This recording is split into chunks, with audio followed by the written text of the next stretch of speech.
Hello? Yes, now we're on. And basically, it was approved in 2005 by you and by the zoning board.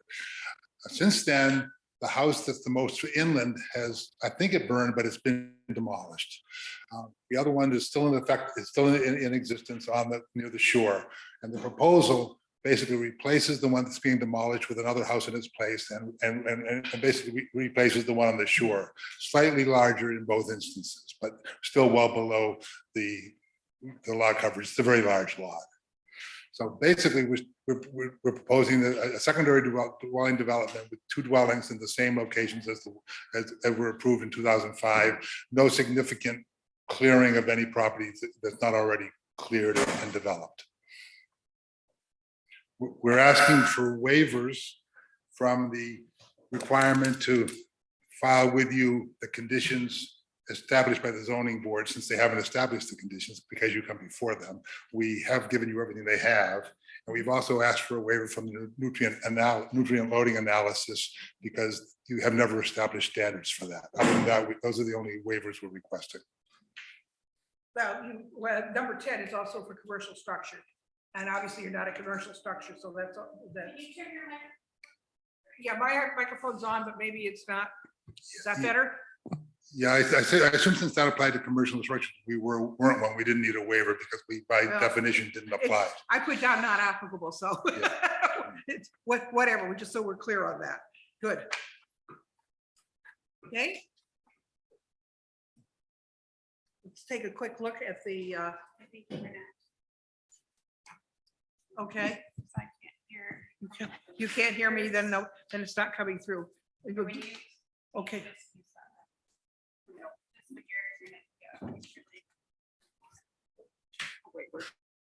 Okay.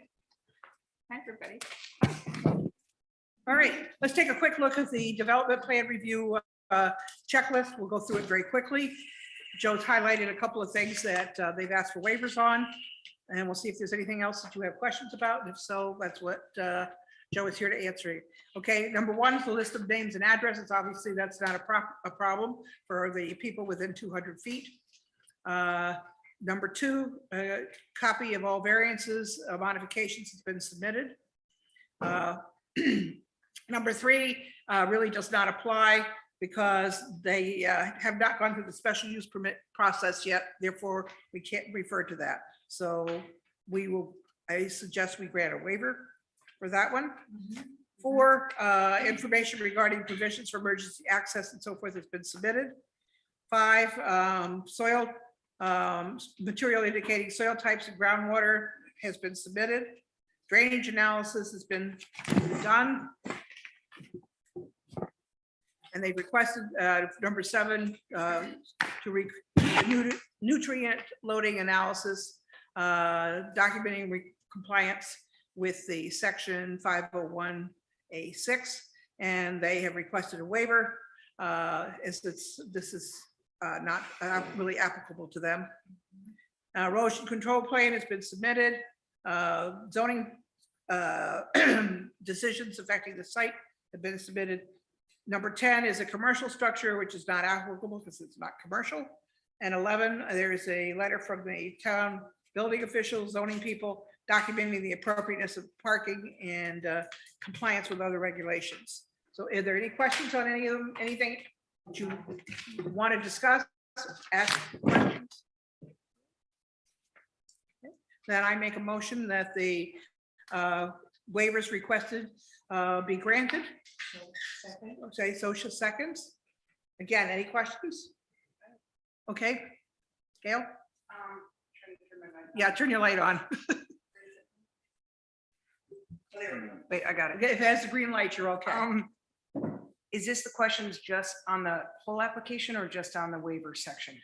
It's just on the waivers that we're granting, Okay. which is basically 1 through, what is it, 12 that's on here? 11.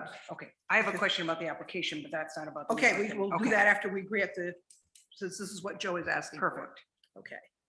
All right. All those in favor say aye. Aye. Anyone opposed? Anyone refusing? Okay, motion carries. So Joe, you're fine on that. Anything else you'd like to go over? And then I will ask for questions. No, I'm ready for your questions. Okay, all right. Gail, your question? I was looking for the date on this. Oh, so this is a survey that was completed.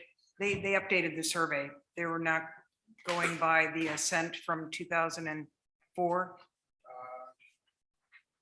Because the only question I had was, the last ascent was 2004, which expires in 2007. So have they gone back to CRMC with this new survey yet, or they come to us first? CRMC waits for feedback. Okay, Directly with the CRMC. They have been contacting CRMC, talking with them, and they have good oral feedback. They have not gone to CRMC. okay, because it looked good to me, other than having CRMC put their stamp of approval on it, because they have, it's such a tricky property with wetlands on one side and the sea on the Yeah. other. Okay, CRMC is Yeah. coming last. Yeah. Although Okay. I'll manage to get it before you. Well, we will. that's why I get confused, because, Other questions, we will, the last thing we do on this one is set a hearing for next month, which we then will have a chance to ask a lot more questions. But my question to you all is there any information that you did not see in reading through everything that you would like to have Joe make available before we have the public hearing next month? No? Oh, good. I was going to ask you what the date was. Thank you. Then I would suggest that we set the public hearing for 4 o'clock on Wednesday, October 12th. I will make that a motion, and Social will second. Joe, that works with your calendar, okay? All right.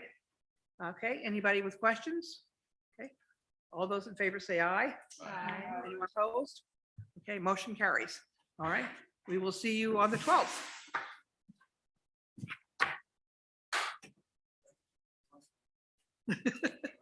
When I was a kid too. Things changed. for the Yeah. better. Okay, number 2. 32 Dodge Street, plat 6, lot 138 and lot 141, fire number 439 Dodge Street. Application for development plan review for an application for a special use permit under Article 3, Section 311E and Article 4, Section 407. In addition to the Surfside, construction of 2 accessory hotel rooms and to expand the accessory building.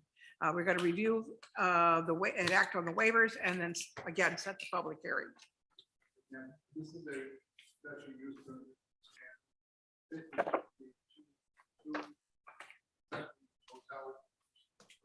One of which will have 2 rooms. And then the end of South, this is going to be quite expanded, and it will have 12 rooms, 11 or 15 hotels.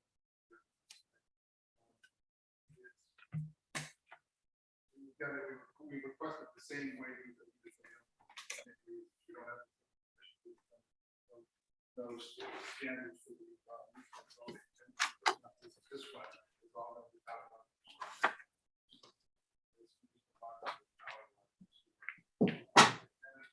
Recently filed for a restaurant. That requires a lot of water. And it wasn't meant to be available. You understand that the condition I want for this. Okay, I'm actually going to recuse myself from this one. okay,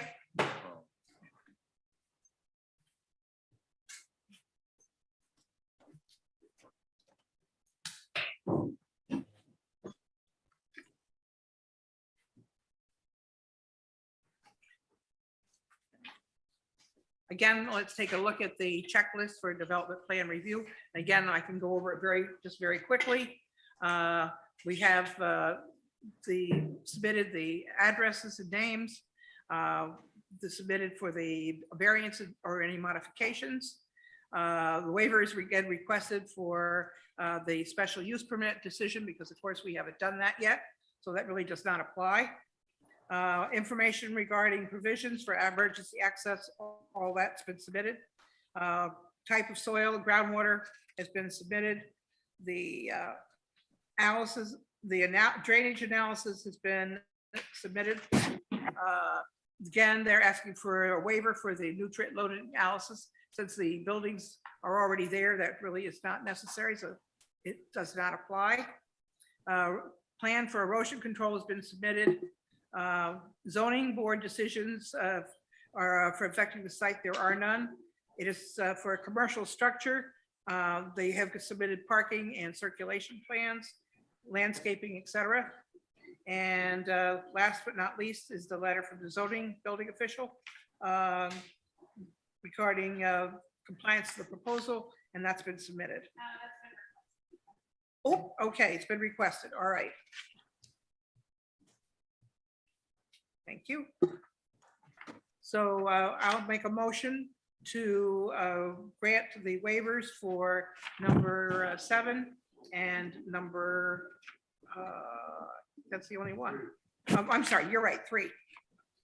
For numbers 1 and 3, and also request that number 11 be submitted. Okay, do I have a second? Second. Sosha seconds. Any questions on any of the waivers or any of the other items on the list? I have a question. Yep. I have a question about the parking. Is there a waiver? I was confused about the parking. Is there a waiver being requested for parking? Okay, terrific. I got confused myself. Thank you. On that one, no. Parking, there was no heat restrictions. I just stated that. That was the last item. Everything else we are. Okay, because on the graph, it showed 8 required, but only 6 being allocated, or, I thought there were 8. but I don't know if that was from when it was a restaurant or. I think it's 6 of them required. Find the graph. I just, parking's such a disaster right now, and I know it said, it noted that people who come to stay in downtown hotels don't bring their cars, but they do. They really, a lot of them. And what we designed this so that we don't have to determine what is not that parking area behind the building there into a buffer. Which is why we kept the entire development before that. Also, it's not a covered being. Right. Yeah, it says parking, existing and proposed 6, required 8. But no relief requested. That's why I got confused. We will have a. Okay, Uh, okay. Good. We'll get that information from you when we have the hearing next month. So, Sosha, did you have a question? It's just a clarification. I'm slightly confused. You talk about one structure with 2 rooms and one structure with 1 room.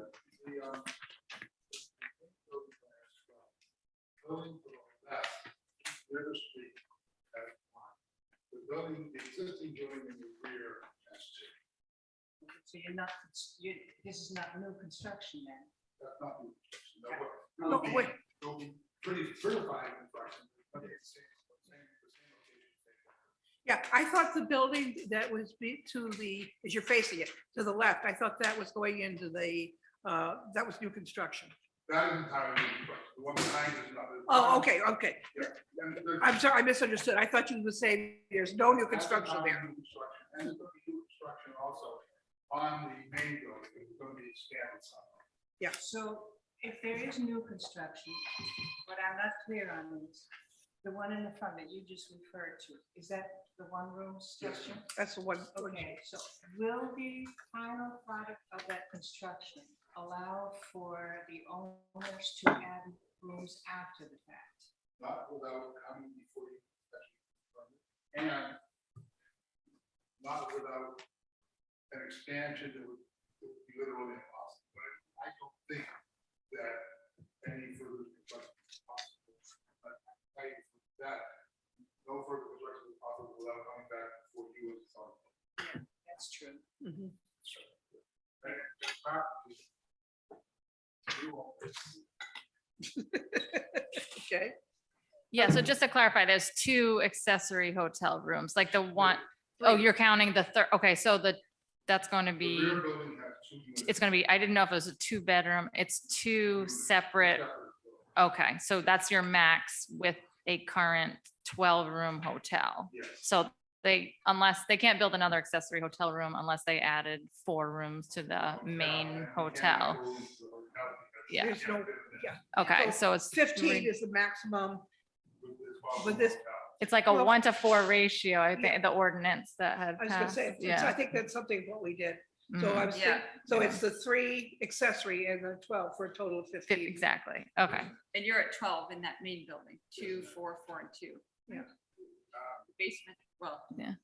Yeah, there are 12, there are 2 in the basement, but everything else is above that. Right, this, whatever it's called, the story below grade. Yeah. And there is access from the basement. Of course, I could also ask that during the hearing next month. I want to make sure there's adequate access. The architects will be here. Okay, good. I'll save all my questions for the architects. Just know that is a question I am going to ask. Oh, yeah, we'll get into it, absolutely. Margie, Jen has a I comment. hope we have it better set up here, because this is not very good at like. And doing zoning certificates, establishing, the. You know, what all we had, I will find, was a letter several years back from town housing. No one ever applied, I know. I can get the minimum housing, I couldn't track it down. How many how many rooms are in the current inn? Yeah. Oh. Okay, yeah, I can't, yeah. Okay, I did have a question on. the Sure. So, Joe, you mentioned there was a circulation plan submitted, is that? It's basically the site plan showed the access of road to the right, which is the surf. The right of the road shows it in the back. That's basically the solution. Did you have like a traffic engineer take a look at the best, safest flow of? We have, Mark Butler, who's a,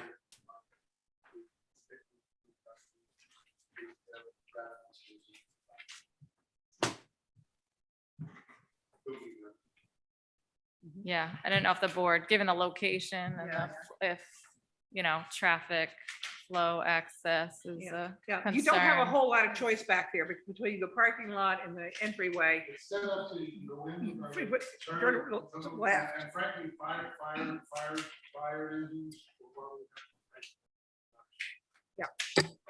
Which is, But I don't think they can make in that narrow way.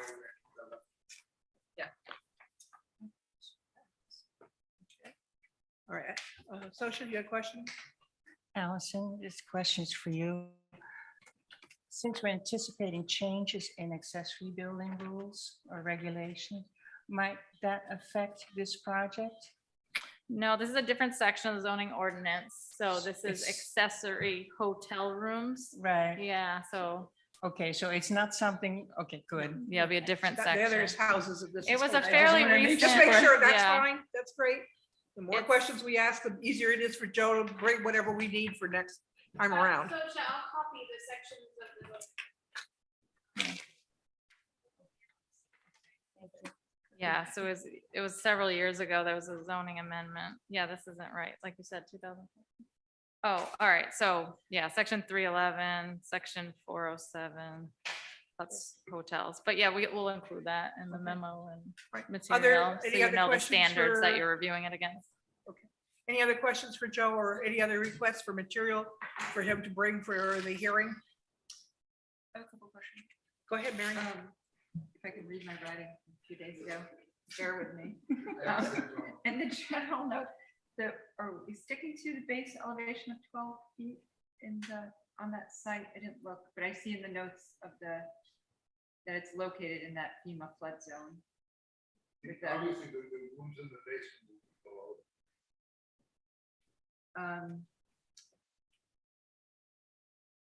in, oh, yeah, this comes up in my way.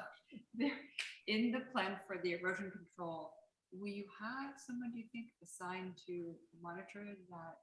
If a storm does come, will they come back and maintain it, monitor it? If you read the, Mhm. they provide, what it does is it requires them to continual maintenance. Okay. It requires continual Okay. maintenance. Yeah. Okay. That's part of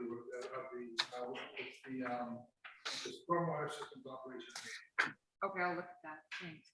And then in the demolition notes, has the building been inspected for anything hazardous, lead?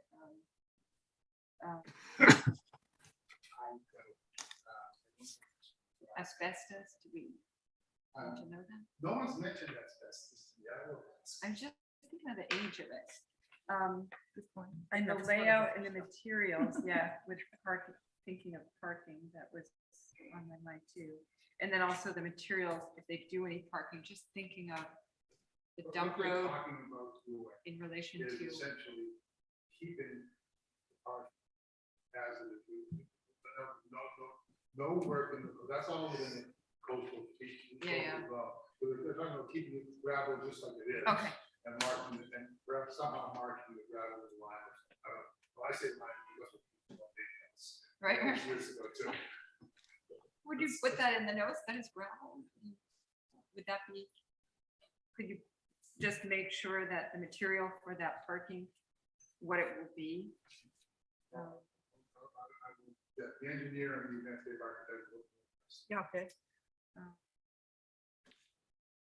Also, this came up in the post office a long time ago, because they, to develop that site so close to the coastal feature, there was a very extensive drainage system under the existing post office now.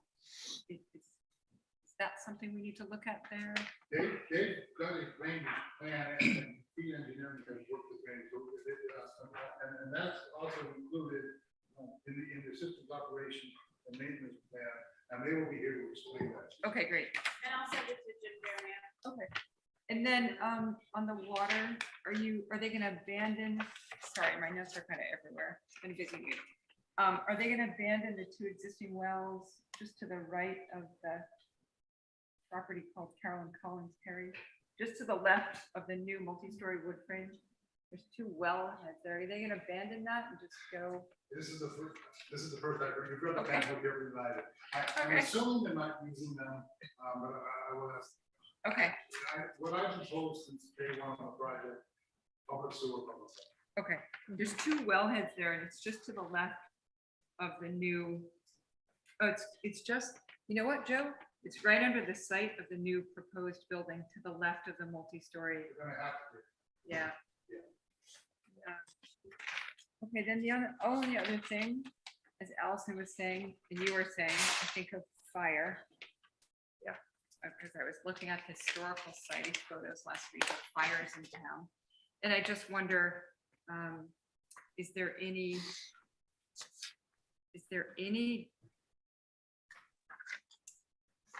thing we should consider with that, the closeness of that accessory hotel room to that close 5-foot setback and for, Fire That codes or- satisfies the zoning requirements. of Yeah. building requirements. Okay. And I think that this building, these will be sprinkled. yeah, I wondered about that. Yeah, I was gonna ask that Hotel. next time around, so Yeah. that's a good That question. was, Mary, you could put in your recommendations to have that structure staked out by a, And it's a practical matter, it's so close to our. It should be. I'm gonna insist, he's gonna insist, that you have to tell them they have to. Okay, Good. come out there. and a also lot of Jen, times it's like a foundation or yeah, person doing it or some contractor. Okay. It should be the, It should, that should be survey staked out and. Yes.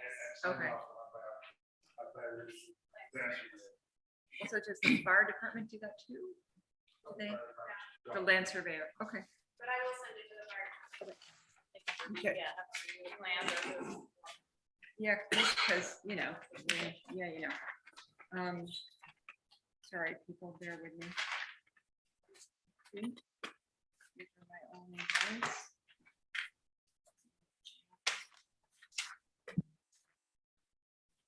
I assume you've gotten, checked with, make sure you have enough water allocation. They did not have and would not have had for the restaurant. Right, I saw the rest had been removed. They had indications that with just the additional room, that they should get water allocation. But water allocation has to be.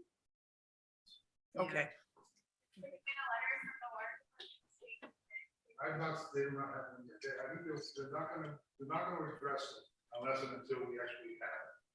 we could get a letter from this meeting at Yeah. something so that they're aware of it. and I'm assuming sewer is no problem, but, Just in case. okay, okay. Yeah, I just had two more scribbly chicken little writing in here. What is this about? Oh, outdoor lighting. They have to abide by the ordinance. That may be on some of the stuff that the people will Yeah. bring next month. Was there an outdoor lighting plan?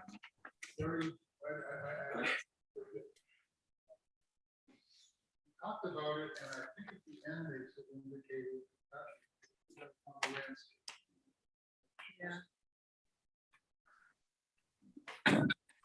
We really need, Very, very minimal. okay, we do need it for, obviously for next time around. We don't have to have it today, We don't have that data. but it would. And just last thing I have here, do we want to know, I just walked by there in the last week or so. Do we want to make sure that both owners know that there's an expansive use from the restaurant to that site where there'll be a building? Because right now there are tables and chairs and umbrellas on that site where that new little proposed buildings. Oh, yeah, that's done. That's- Bart is allowed to use that. Oh, okay. It's for Stephanie's. But they know that once this is done. Okay. Okay, that's all I Yeah, have. this is the restaurant that was on the original plans of, what, was a year and a half ago or whenever it was, we first saw them. That's been removed. Yeah, Yeah. and I assume we'll get something from HDC somewhere along the way. Yes, they've approved lighting and massing and they're working on the plan. Okay, fine. So, okay, anything else for Joe, his questions or requests? Okay, then I will make a motion that the hearing be scheduled for Wednesday, October 12th at 4 PM.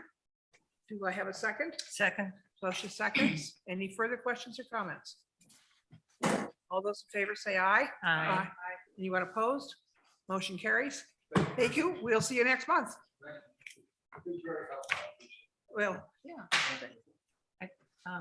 So we can make a comment, not about this. I don't know. Depends what the comment is. It's like, I can't answer that. All right. Okay, so Allison, way back, you handed out a packet on outdoor lighting because there was concern. And we were talking about revisiting that. I just wanted to remind the team. We still have it on, we still have it on a list. We have some other stuff on a list. Yeah, I know it's it remains a priority. I know to Yeah. several of We- you. we- So I think it's, once we get 513s and large house regs off your agenda, we can definitely, back to some of if this other Margie stuff. would like to Yeah. put that back I on the did, agenda. Yeah. I would have put it on sooner if we haven't spent the past year playing catch up because of COVID stuff that we got way behind. So, and people had time to produce a lot of other stuff for us to look at. So work both ways. Okay, number 3. Amendment to zoning ordinance, Article 5, Section 513. Act on findings and a recommendation to the town council for an amendment to the New Shoreham zoning ordinance, Article 5, Section 513, accessory apartments. You have a stuff from Allison, and I'm going to turn the meeting over to her. Okay. So as you recall, the past couple of months, we have been very close to a consensus on these amendments to section 513. So there were a couple outstanding legal questions. And one item that we had Bill take a look at was the new state law and how that may have to, we may need to adjust our ordinance, the current and draft language, to make sure we're, consistent with state law. So for example, the definition of an accessory dwelling unit in state law change. So we will modify our definition to be consistent with that. But I think I'll turn it over to Bill to talk about his review that he did and he submitted, and what recommended changes he, what his thoughts were on the amendment and his recommendations for compliance with state law. Hey, sure, Al. Can everybody hear me okay? Yeah. Yes. Okay. The state has not been kind to us in this amendment. They've got a lot of people trying to guess at what they were trying to do. There was a big push at the end of the legislative session to try to expand opportunities for accessory apartments, particularly to increase the affordable housing supply. So the state was trying to do in a very compact, kind of rushed fashion, the same thing that you've been trying to do over a much longer period of time with much more careful deliberation. So they went and passed this new law that purported to do away with the owner occupancy requirement under state law for accessory apartments, and to do away with the limitation of mandatory accessory apartments for family members over age 62 or disabled. And then they adopted a bunch of other provisions, and without realizing what they were doing, I don't think they put back in all those same requirements that already existed under state law that do require a family relationship and a person over 62 or a person that's disabled. So there's this internal inconsistency in the state law that everybody's trying to deal with here. Fortunately, for purposes of almost all of your proposed amendment, that issue really doesn't matter much, because the new state requirements for accessory apartments only apply to accessory family apartments. That is where you've got a family unit that has to occupy the accessory apartment, and where the family member is over 62 or disabled. And that's not really what this amendment, this 513 amendment, was all about. This was about not the minimum requirements for accessory apartments under state law, but on a much more expanded type of accessory apartment. And that is something that would be for year-round residents of a municipality or people who derive income in that municipality. And those are the two key features of 513. So other than adopting the new state definition for what an accessory apartment is, there really are minimal changes to what you've drafted here. We just have to, I'm suggesting that we tweak section 518 of the zoning ordinance, which Allison has pointed out already applies to family accessory apartments. Just now call those accessory dwelling units for persons that have a familial relationship and that are over age 62 or disabled. and follow the requirements for that, which we substantially follow already in our existing 518, but just kind of bring those into this ordinance so that there's only one ordinance that deals with accessory family units. And once we do that, which I've suggested language for, in my opinion, everything else that you've done here,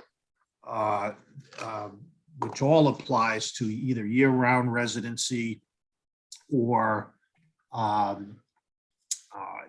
people who derive income on the island, all of these things are limited because the new state legislation doesn't even cover anything that's not a family unit. So you've got a pretty broad swath of authority under the state law to have your own customized accessory dwelling unit ordinance that's above and beyond what the state legislation currently regulates.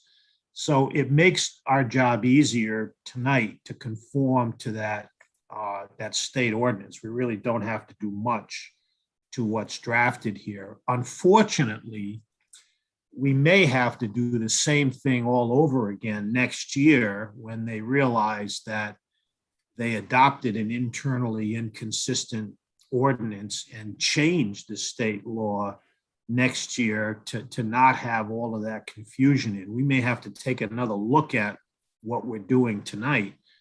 But I think I assume correctly that nobody's interested in postponing New Shoreham dealing with accessory dwelling units to the extent that they involve year-round residency and or income derived on the island. And that, you know, even though we might have to take another look at it a year from now to maintain consistency with state law, you know, we can't anticipate exactly what that's going to involve and should proceed based on what you're able to do right now, which is almost everything in this draft ordinance. An accessory dwelling unit and an accessory apartment.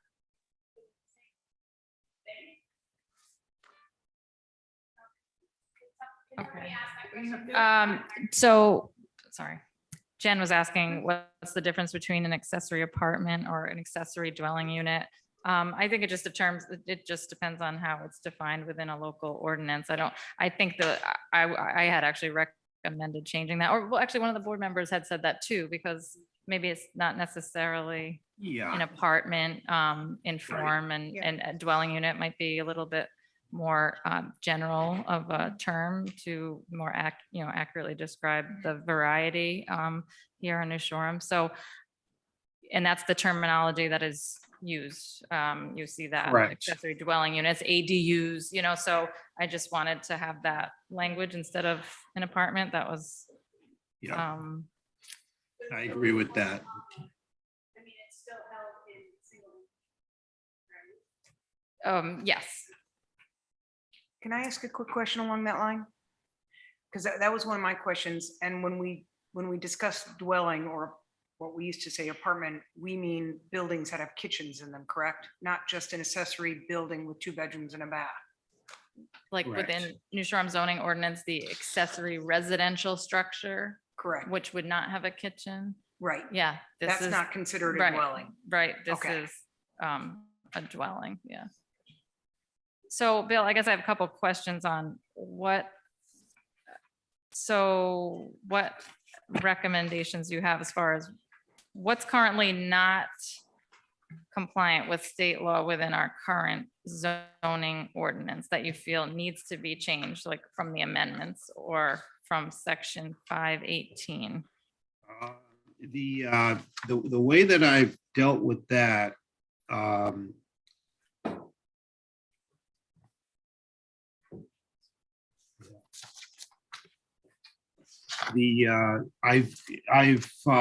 put in here a section proposing to repeal the existing 518 that deals with family units and persons over 62 and disabled persons by setting forth here the standards that the state does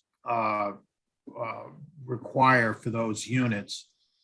The only thing, we can't, our existing 518 requires a deed restriction, and that is not permitted anymore. It also requires a confirmation by the building official as to OWTS availability and so forth. The state law requires that to be done either by an administrative officer, who would be the zoning officer, or through development plan review regulations. So those two things come out. Everything else pretty much stays the same.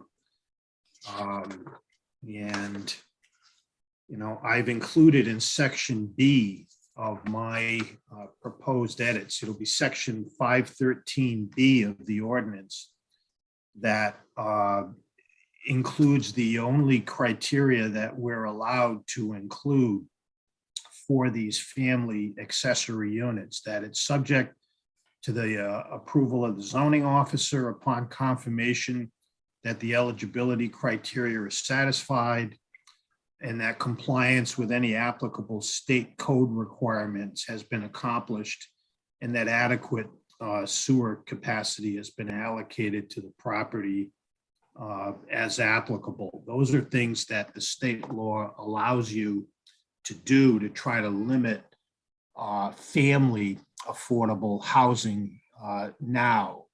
It makes sense. You know, you can't even have a family unit if it's not a family member, you're not 65, you're not, the occupant's not 65, the occupant's not disabled, or there's not enough OWTS approval, or where applicable sewer capacity for the unit. And those are the things, and if the zoning official, as opposed to a building official, has to sign off and make that determination. So those things I've included in here as the standards for family accessory dwelling units in a new section 513B. And then we shift off in 513C for the standards for accessory dwelling units that are not family accessory units. And that captures virtually all of the terms and conditions of the 513 ordinance amendments that you've been working on over the last several months.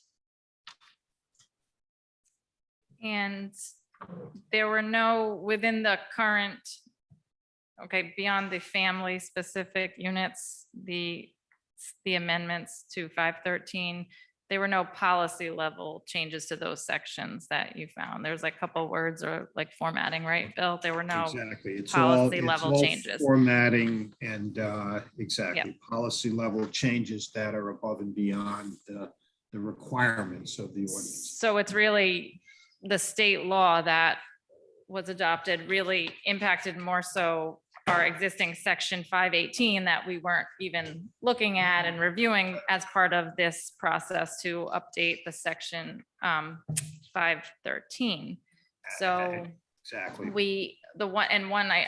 There was another component, I guess specifically, currently the zoning ordinance for accessory family dwelling units limits it to like attached and within the structure, whereas state law is, it could be detached, correct, Bill? Correct. So that's where, true. again, this current standard for accessory family dwelling unit is not compliant with state law. So there would probably, you know, so there does need to be some changing here. And so we could amend this, well, incorporate it within section 513 is what Bill's recommending. And I've done that, you know, I have done that. The new definition, and this picks up Gail's point from earlier, and I'll just read it. The new definition that applies to all kinds of accessory dwelling units, and therefore would cover the family situation, the non-family situation, is a residential living unit on the same parcel where the primary use is a legally established single unit or multi-unit dwelling. an accessory dwelling unit provides complete independent living facilities for one or more persons. It may take various forms, including but not limited to a detached unit, a unit that is part of an accessory structure, such as an attached garage, or a unit that is part of an expanded or remodeled primary dwelling. And So as far as that, that's the state definition. However, it doesn't work for New Shoreham because we allow accessory dwelling units on, for example, commercial property. So I didn't incorporate that as a definition because I left it more general, saying any principal building versus a single unit or multi-unit dwelling. So is that, I guess we can't, right? I mean, that would be okay to be more broad, correct, Bill? Then, yes, that would be fine, to be more broad as to something that's not yeah, you can be more broad than the minimum requirements of the state law. so, yeah, so, and now that there is a definition within section 202 for accessory family dwelling units, so we have to take a look at that, but you're recommending it be one definition to cover all? Yeah, I Both. think it does. I'm trying to see why that would not be the So- same, because the accessory dwelling unit is a residential living unit on the same parcel Yeah, where the primary use is illegally, oh, I see, is it where the primary, yeah, on the same parcel.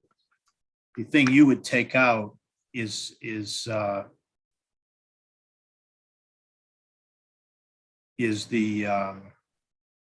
on the same parcel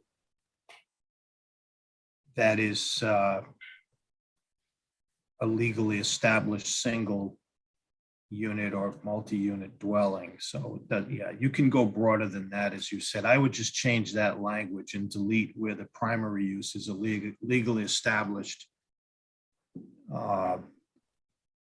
use or something like that, you know. Legally established building or use.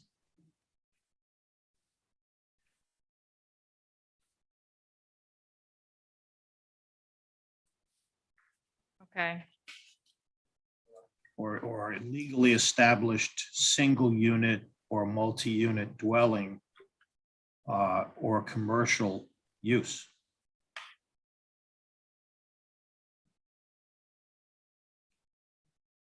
That might be better. Commercial use.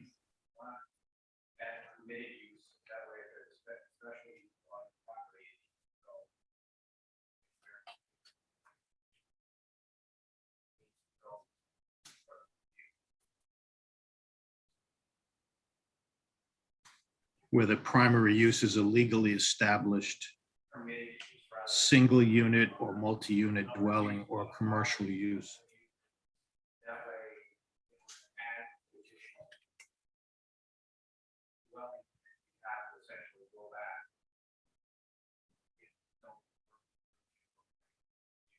I think that's, but I think the point is to try to make it more streamlined and not, I don't think state law would allow, like, they're trying to facilitate the creation of these units, so they don't want to have, it's by right, so we don't want to try to trigger zoning board approval. But if they're essentially, you want to put some type of checks and balances in there, that you have something that is more intense than creation. Some type of view to essentially make sure that the development.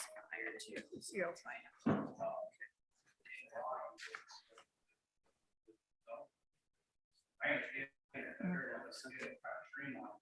We also don't want to start adding use on ones that are already intense. So, I mean, generally, the accessory apartments, the, what we'll call now ADUs, are by right. That's the current zoning ordinance. The planning board in these amendments was trying to give a little more flexibility in allowing certain maybe existing structures that were a little larger or new structures that they have 3 bedrooms, a little more flexibility to encourage the creation of housing units with, and in the current draft, those larger units would go through a special use permit process. So that's still part of this. State law in regards to those family 62 plus disabled family members would be by right. Correct. But that's state law. We can't control that as far as require zoning. The other aspect that we want to discuss about this is preventing. So you could have a legally established industrial use on a property and come in and essentially put it apartment. That by default defeats the objective of zoning. That's why I'm saying, put something in there where you're putting some type of check on integrating residential with commercial or appropriate zoning. And also, when you have very intense use, that there's essentially, I get the streamline part, I'm all for it.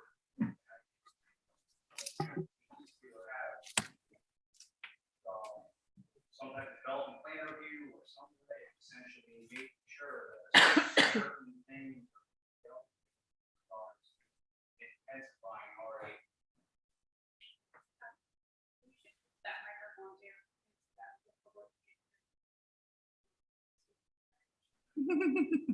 Or Bill, yeah. Because Bill can't hear you.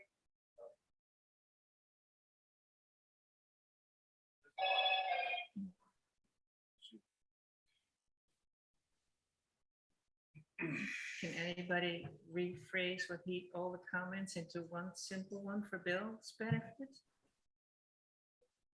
So your concern is whether or not ADUs should be allowed on certain properties with a specific land use such as industrial or where it's inappropriate to have residential on the lot or have a review process.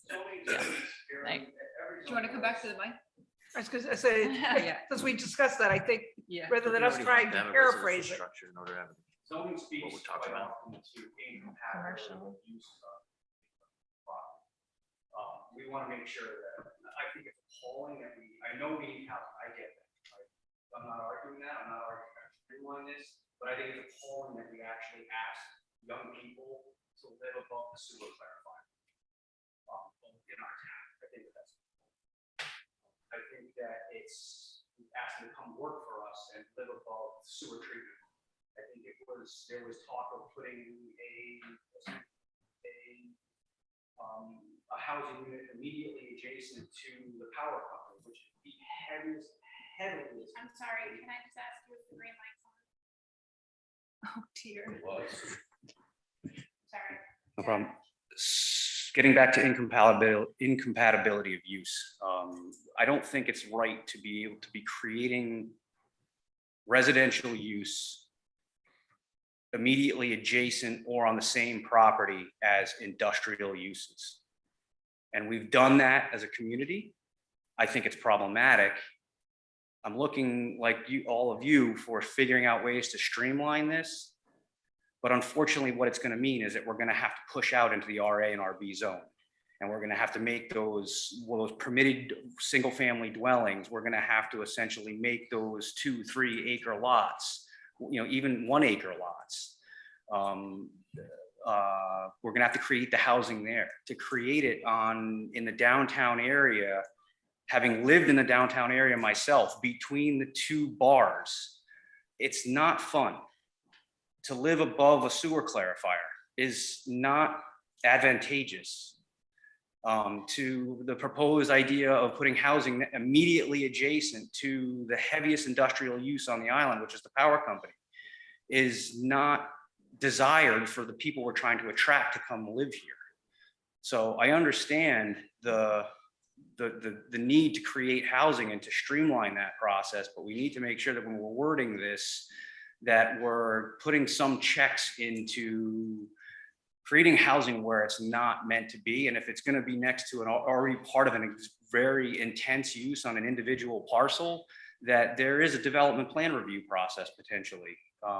that can essentially be used to the technical review committee, those type of, I'd say, administrative functions to essentially streamline it, but at the same time, put a little bit of checks and balances into developing a additional residential housing. So the properties you mentioned, so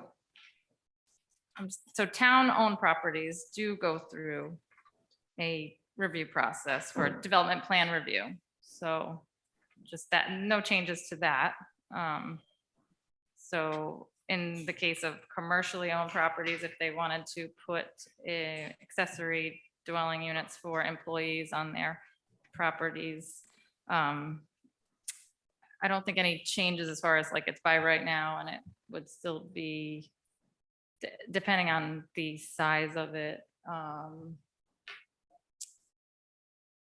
Yeah, I'm not sure how to address your concern.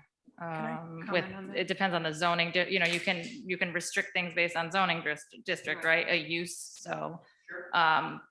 So I'd have to look at those, what district would you not And I'm want to also a allow little- ADUs? And I just want to, like, mixed uses also in a lot of cases, right, in planning. I mean, it's nice to have housing above stores and incorporate into the inns. I mean, so in some cases, it probably does work well, right? The blend of commercial and residential. Can I comment on that, Allison? I think several, what are thoughts? Yeah. Good. Go ahead, Gail, then I'll go. Well, you know, I understand what you're saying, Kevin, and I appreciate that. And I think what Allison says ties hand in hand with your comments of when there is a town-owned property, they do have review to go through in order to create these apartments. But I live in town, I own a property in town, and the people who now own my building love living in town. So, and I've found in the past very frustrating when Old Harbor Commercial didn't allow for an accessory apartment up above and then they did. I guess you can now because it works above the bank, it works above, you know, the old post office building where my office was for years. So I think it's important to allow that mixed use. I think I get what you're saying. I've never seen the apartment above the sewer plant. I don't think anyone's asking or forcing anyone to live there. But I do understand how odd and peculiar that is. But if the sewer plant is run the way a sewer plant is supposed to be run, I don't see why there would be an uncomfortable situation for someone living there. But I haven't seen the apartment. So I do think it's important to continue allowing this mixed use in all zones where it's appropriate. Yeah, I agree with Gail. I am opposed. I'm really concerned about eliminating possibilities of housing because there are so few housing available for people, particularly rentals, that I would be very careful about removing any possibilities that we have for future rental places in commercial or mixed use zones, just because we don't have enough of them and we're not going to have enough for a while. So we'd want to look very carefully at that before we make any kind of changes. Chris, go ahead. I'm not in favor of eliminating. I'm just not clear on what added measuring stick is needed. You know, the power company property was bought, so it goes for additional review, but it meets all the requirements that we're looking at right now, except for what, that it's a industrial, it's next to the power company. Like, what's the measuring? What's the metric being used for commercial, industrial versus commercial? You know, above next to a hotel. It's heavy. That's heavy. That's, you know, a hotel use with that's doing this for year-round employee housing. Can be argued that's intensive use like it is at, you know, a power company, which is far different uses. But what's your, I just don't understand what the metric would be. Go ahead, Kevin, yeah. use the microphone. Good, I thanks. invite you to look at the news as far as separation of uses in Texas, the state of Texas, where they were loath to adopt proper zoning. And there were uses within that were at-risk uses for elderly people put within a certain distance of heavy industrial fertilizer plants. Those fertilizer plants exploded. And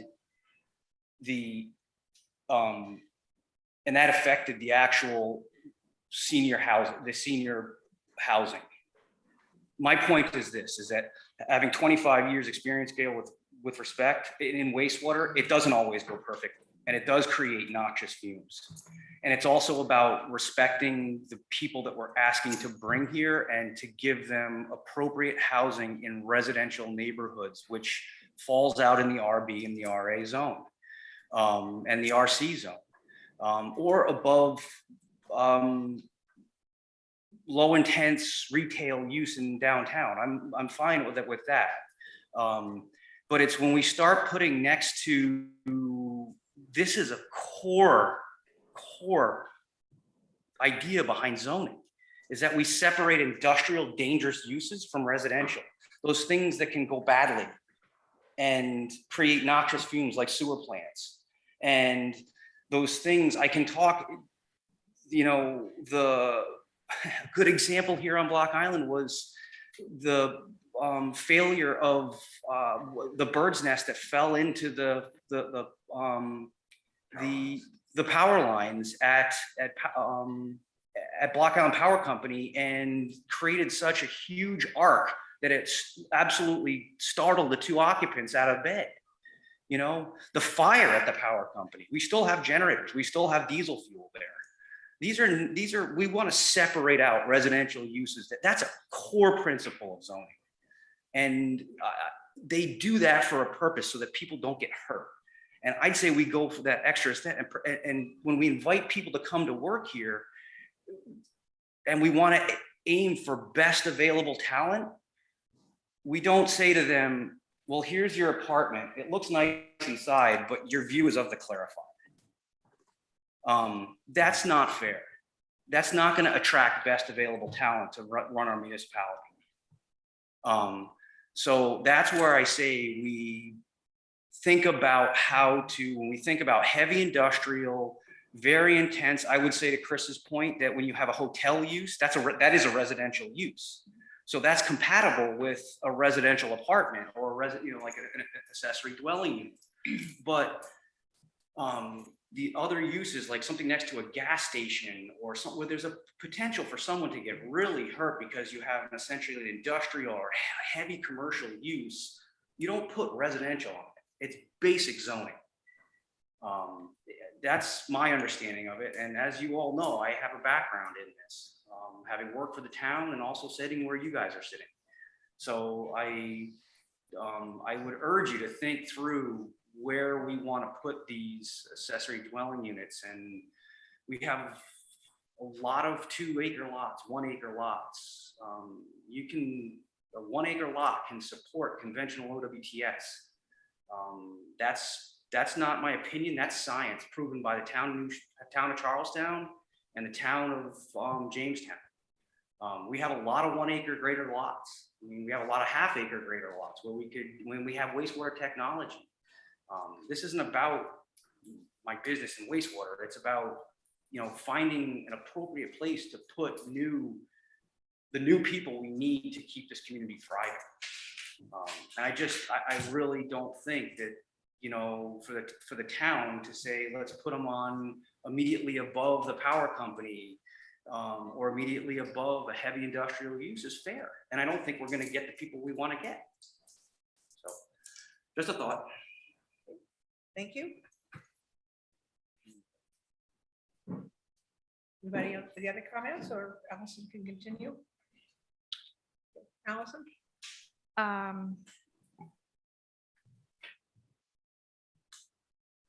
So I guess just responding to that a little bit more.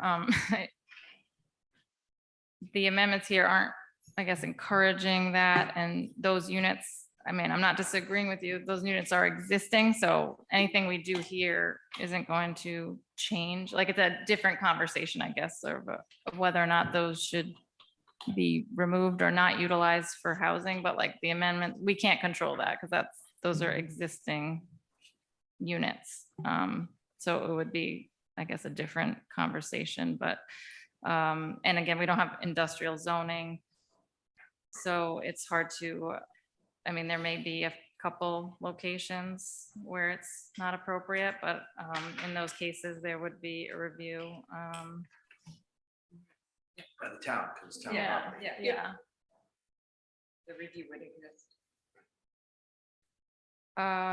So I guess the planning board, I know that we were close to consensus on the amendments, and we have a little bit more of a modification tonight based on the state law change. So does anyone have any questions, concerns with the changes that we discussed with Bill tonight as far as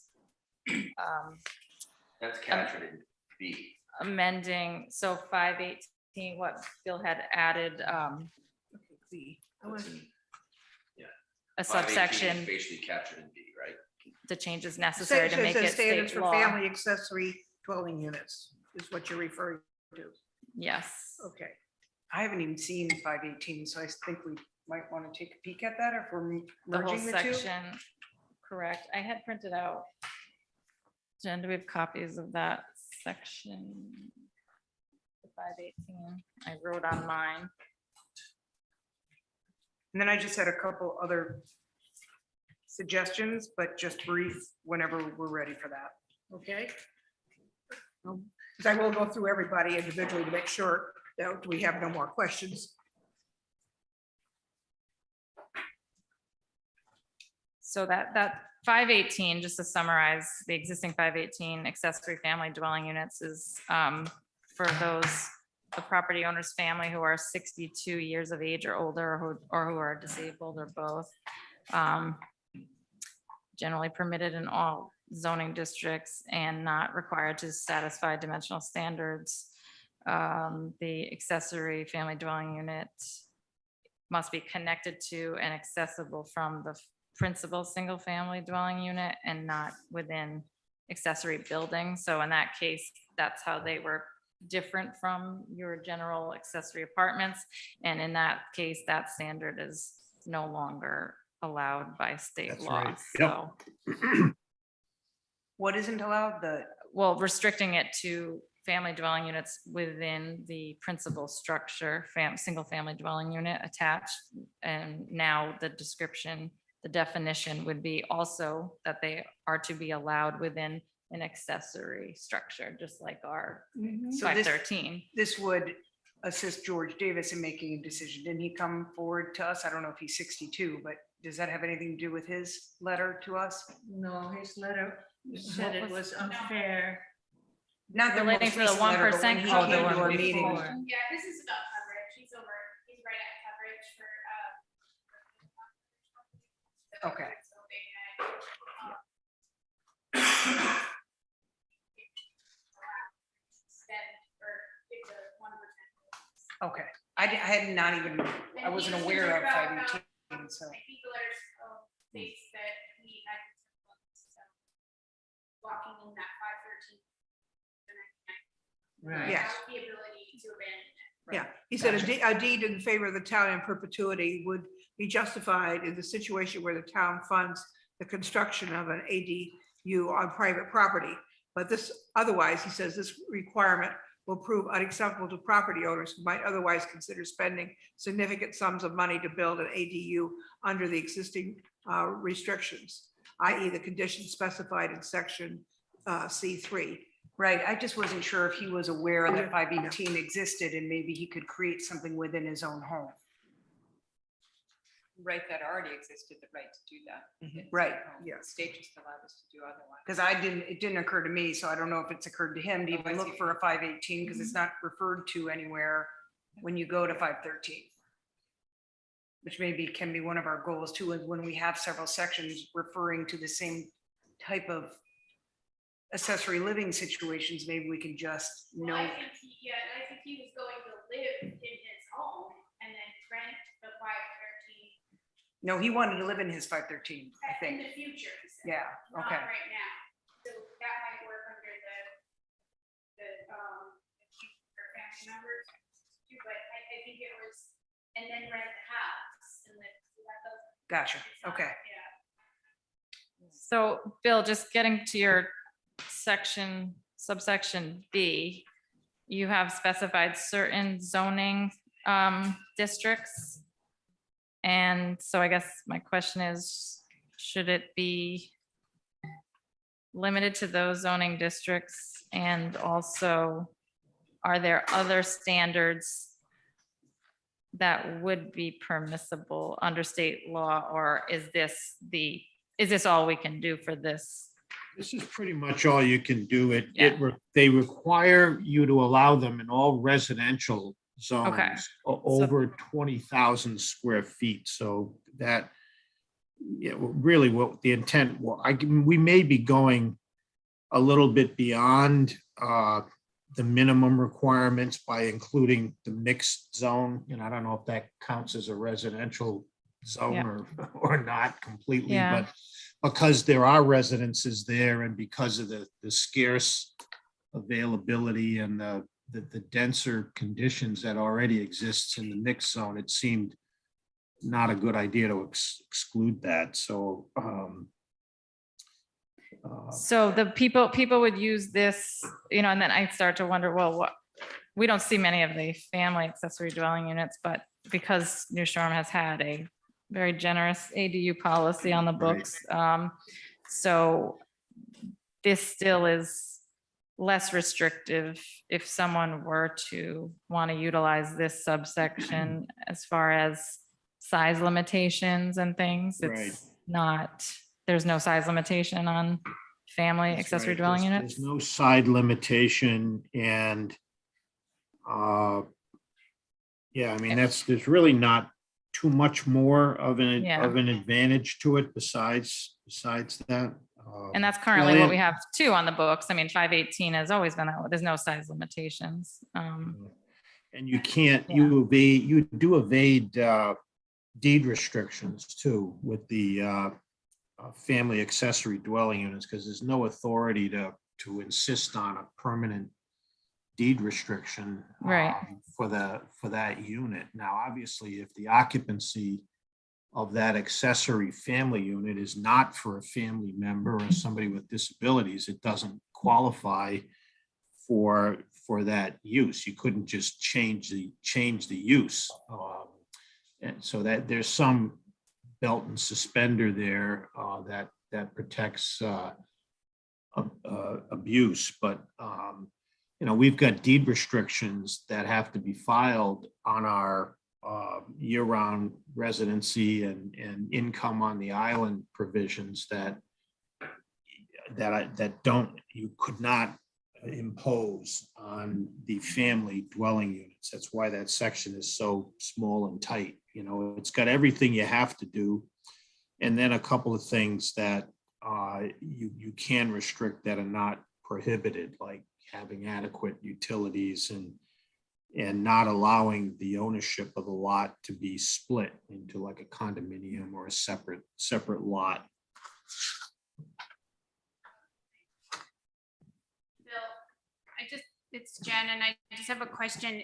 Is there any harm in keeping section 518 and section 513 separate? Because I think we're going right back down the path of the place we were just at with the confusion between, right now there's been the confusion between affordable and attainable under 513, and now we're going to combine two different ways to accomplish an accessory dwelling unit. But the 513 will be, it does get recorded in the land evidence records. We track them, we inspect them, and I don't think we're going to do all of that for the over 62 or disabled units. So Right. couldn't we keep them separate like we have them right now to They avoid the could be. confusion? Yeah, they could be. Although if you look at this draft as a whole, I mean, you could just reorder the words here and keep that section, but I wonder if it's even more confusing. If you're going to deal with accessory dwelling units and use the state definition, it's kind of breaks things up a lot to have two different things and do two different places in the in the zoning ordinance.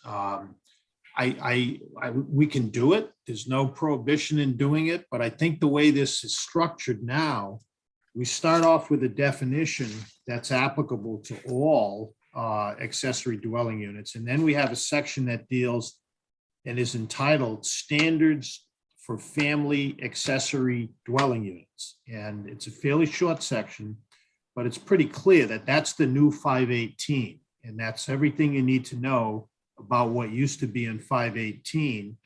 And then we shift to section C, which are standards for accessory dwelling units that are not family accessory units. And that's where we've got all of these other requirements, including the deed restrictions and all that. So I think stylistically, it could be done either way without a lot of difficulty. You pretty much have to gut, a lot of the existing 518. But I think that just for ease of following the ordinance as a whole, it's probably good to deal with accessory dwelling units all in the same, all in the same place. As long as you're clear as to what standards apply to what type of unit. And I'm going to just state that I really feel strongly about keeping them separated because we just did this with whether it's affordable, whether you get a tax incentive, whether it's attainable, and keeping track of the 513s. We all use that, like 513s, how many do you have? Well, we have 50, but then we have 17 for family members who are over 65 or disabled. I just think if we keep the two sections as separate, I think it might work. And also the accessory dwelling unit definition wouldn't apply to the 513s because we don't have family members living in them.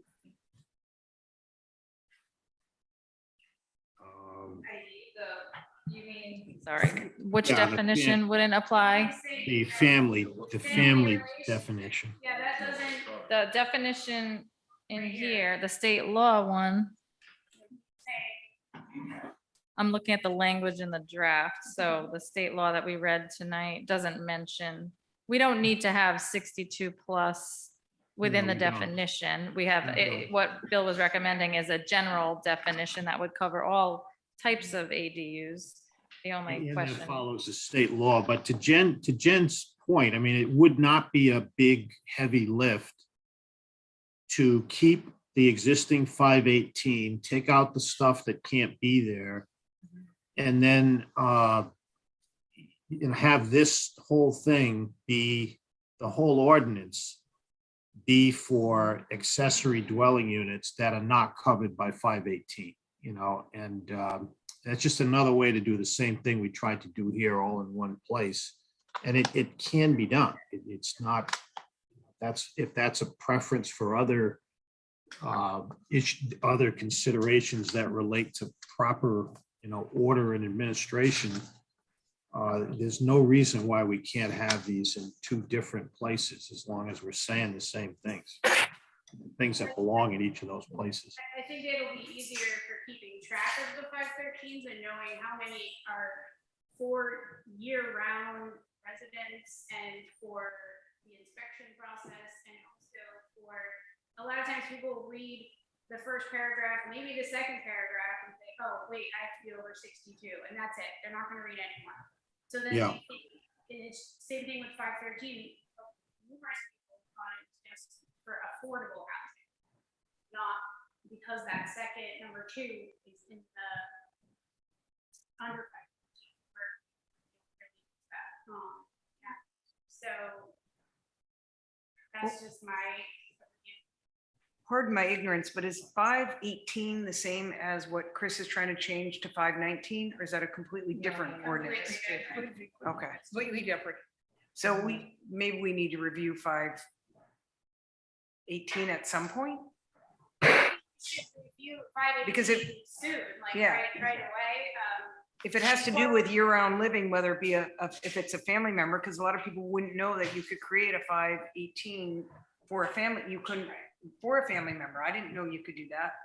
Well, if they're over the age of 62 or. Or they have to be over the age of 60. Yes. Okay, It's been state law. That's why it's in there. Gotcha. In 2018, there was amendment. So it's been part of the zoning ordinance, but currently now, because the state law changed this year, there are some different standards that are currently in our ordinance that aren't allowed. So it needs to be amended to be consistent with state law. It's not something we're gonna like sit on. And if we're making amendments to other related sections, I think it just makes sense to package it up together. I mean, if we could, I know the council's waiting for section 513, so if you could take the amendments that Allison already drafted and send that to the council, and the next month we put 518 back on the agenda with all of Bill's suggestions for you to vote on it, and then send that one, and you're kind of keeping them separate, because, like I said, let's read number 2 or number 3, and you think, oh, well, I have to go over 62, or that's it, that's where it stops. Because the general public, they're not used to reading zoning ordinance. Yeah. So, Okay. and then when we're tracking them and inspecting them and verifying square footage, everything, you know, that we're looking at this group of units. I think we should respect Jen's experience in this, that even though Bill's argument sounds extremely logical to me, it doesn't match up with Jen's experience as to its application. So I will support Jen's viewpoint. I think the board is in agreement on that. Everybody nodding their heads. Yeah. Okay. And anything from section 513 that Yeah, the let me go- board, are you, Let's run through each person and see if we've got some questions or comments, and then we Okay. can go from there. Gail, I know you said you had something. I'll start with you and work our way down. yeah, I just have 2 quick things, and it's number 8. It says to have the town wastewater management inspector inspect. With all due respect to him or her, I think it should be a licensed septic inspector. You know, a flow test, not just to lift the cap and look at a sludge level. I think you have to have a flow test and check the filter and check everything about a septic when someone is requesting to add capacity. And then the other one, number 10, I do think it's important to keep these, maybe not recorded at the town hall, but at least filed, so that it's another checks and balance on determining who has a 513. The lease would be in the town hall, or the written rental agreement is in the town hall, not just upon request. Yeah, Those are my 2 thoughts. I certainly agree that it should be kept in town hall. right, and it's not kept in our office, it's in my office, so it's not like it's in the file where the public can know someone's personal financial information, it's just on record. We have to like binder, but it isn't, Gotcha. I guess technically it could be public if someone requested it, but we're trying To be exact. to balance it. Okay, yep, that's understandable. But it's in the town hall, so at least you have them all, and they're required to give their rental agreement to you. Correct. Okay. Here it sort of reads like upon request. Right. Then it may change that. I was gonna say, maybe change that. But there are times that you don't have a rental agreement, it's just, But they're supposed to, right? That's the challenge of this whole thing. yeah, I mean, they could write something down. Well, yeah, if yeah, I would think isn't it a requirement that they're renting it year round, they have a lease? Right, we want to verify year round, and that's one. I mean, leases can be very simple, they can be very, what would you call it? Complicated. Yeah, or just detailed. They can be 10 pages long or 1 page long. But I'm But as long as something is in your file, I think that's important. Because it's a checks and balance on even on an owner, they realize, oh, well, I really do need to make this official. But I'm still stuck on the possible reality of a homeowner not finding a renter and then being penalized for that. Not finding a what? A renter for their accessory building, Oh, and then being penalized because they're breaking the contract, in essence, with the town. didn't we have language that they had until, they had a couple of years in order to find someone, or they had a year, at least if their Yeah. tenant moved out, they have a time frame. They have a to time find frame. another one. I didn't know that. Yeah, I think Yes, that's, it's in there. that's a good point. Yeah, it's in one of the- Yeah. But yeah, say if you want to do maintenance or you keep.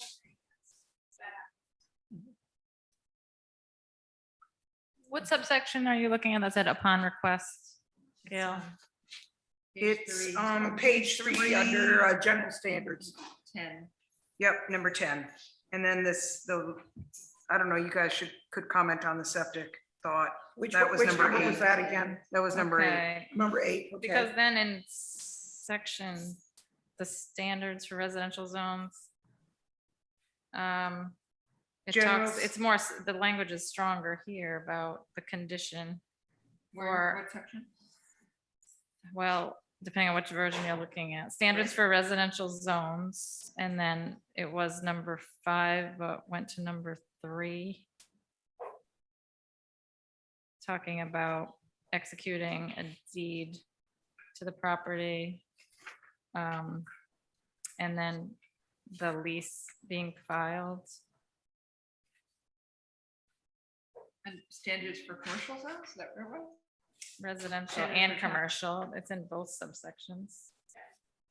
And it's in 3?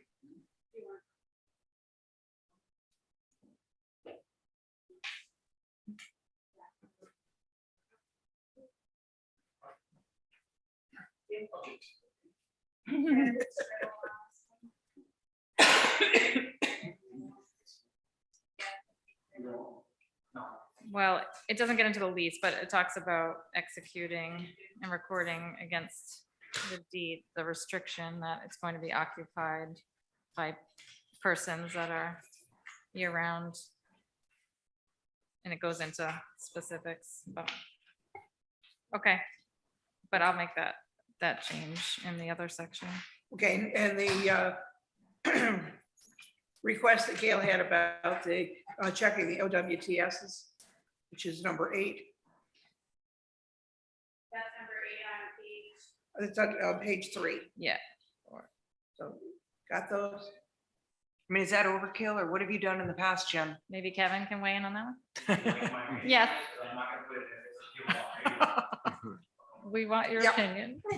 As long as you're here, we better make use out of you. So for you guys all know who I am. I'm the designer 1, and class 4 designer for OWTS.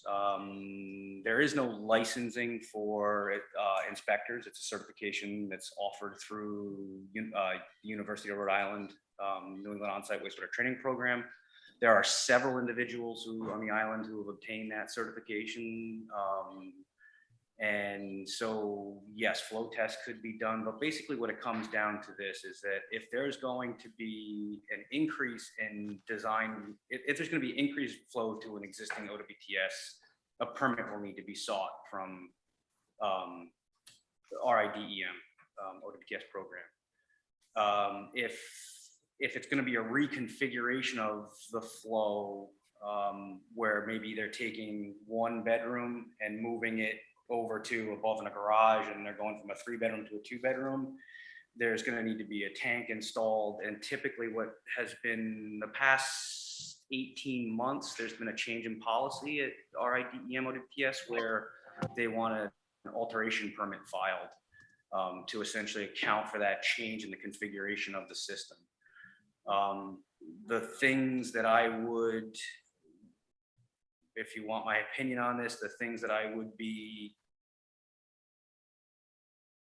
concerned about with regards to dwelling units served by OWTS is those systems, and I spoke at length about this with Don Thimble when he was doing the job, is those galley systems that are in essentially critical resource areas that are 40+ years old, or those tank repairs. We actually identified, when I raised it to Don, we identified that there's almost a greater number of tank only repairs where the old steel tank was replaced and we have absolutely no idea what's out beyond it. So those are the instances where we would probably want to have a flow test done and have a qualified certified inspector come in and assess via a flow trial, which is a very objective process. Gail, you've seen me do it. And essentially make sure that an existing OWTS is suitable for the change in Well, that's- not the yeah. change in use, but essentially the reconfiguration of the residential use or, yeah. Because That's you're why I gonna bring have it up. additional people, that's obviously going to create more waste, so. Well, Can I- it handle an additional 3 people or 4 people or, but I guess you'd probably do it by bedrooms, not people? You do it by bedroom. So if there's gonna be any, if Which is by the people. OWTS is gonna be, it's moot point if there's gonna be an increase in design flow. Because at that point, they're gonna have to file, that would be Jen, I think, as a zoning official saying, you've gotta go to RIDEM OWTS and you've gotta get an approved septic system permit for an increase from 3 bedrooms on the property to 4 bedrooms on the property. That's not, We need to have that in there then. So, yeah, could we say that, I think we should leave wastewater management inspector in, and add, I would just say about, Right, Review. purview or a permit. review, Ooh. as necessary. I mean, if someone has a 2-bedroom house and they have a 4-bedroom system and they're going to put 1 bedroom in this new structure, I mean, they may not need to hire someone to go to the DEM or redesign it. Mhm. So we don't want to That's- create more, Right. I mean, my layers experience. for the homeowner. My With the- experience, though, is that when an inspection is done on a OWTS by a certified inspector, we find out a whole lot more than the little white pieces of paper that are in the town hall from the every 3-year inspection. So, or even if the inspection was done last week, the inspector finds a lot more that's going on with the system because the testing is different. It's not for the failure of the inspector doing his job, it's that the testing is of a higher level or more detailed level, I should So say. maybe they don't need to go to apply for the permit through the DEM, or maybe they do that through a licensed inspector and they submit some report. I just don't want to make it just a burden I think that, if it's adequate. right, I think and my point was that the proper language would be certified inspector reviews, and then if DEM is required. Because, yeah, you're gonna be waiting a lot longer for DEM response than you are to get an inspector over there to run a test. what you Because I don't want to make it more difficult for homeowners, but I'm just thinking of our experience, the reality of what can come up. My suggestion is that to Jen's specific example of a 2-bedroom house with a 4-bedroom approval, you still want a designer, an OWTS designer involved in that.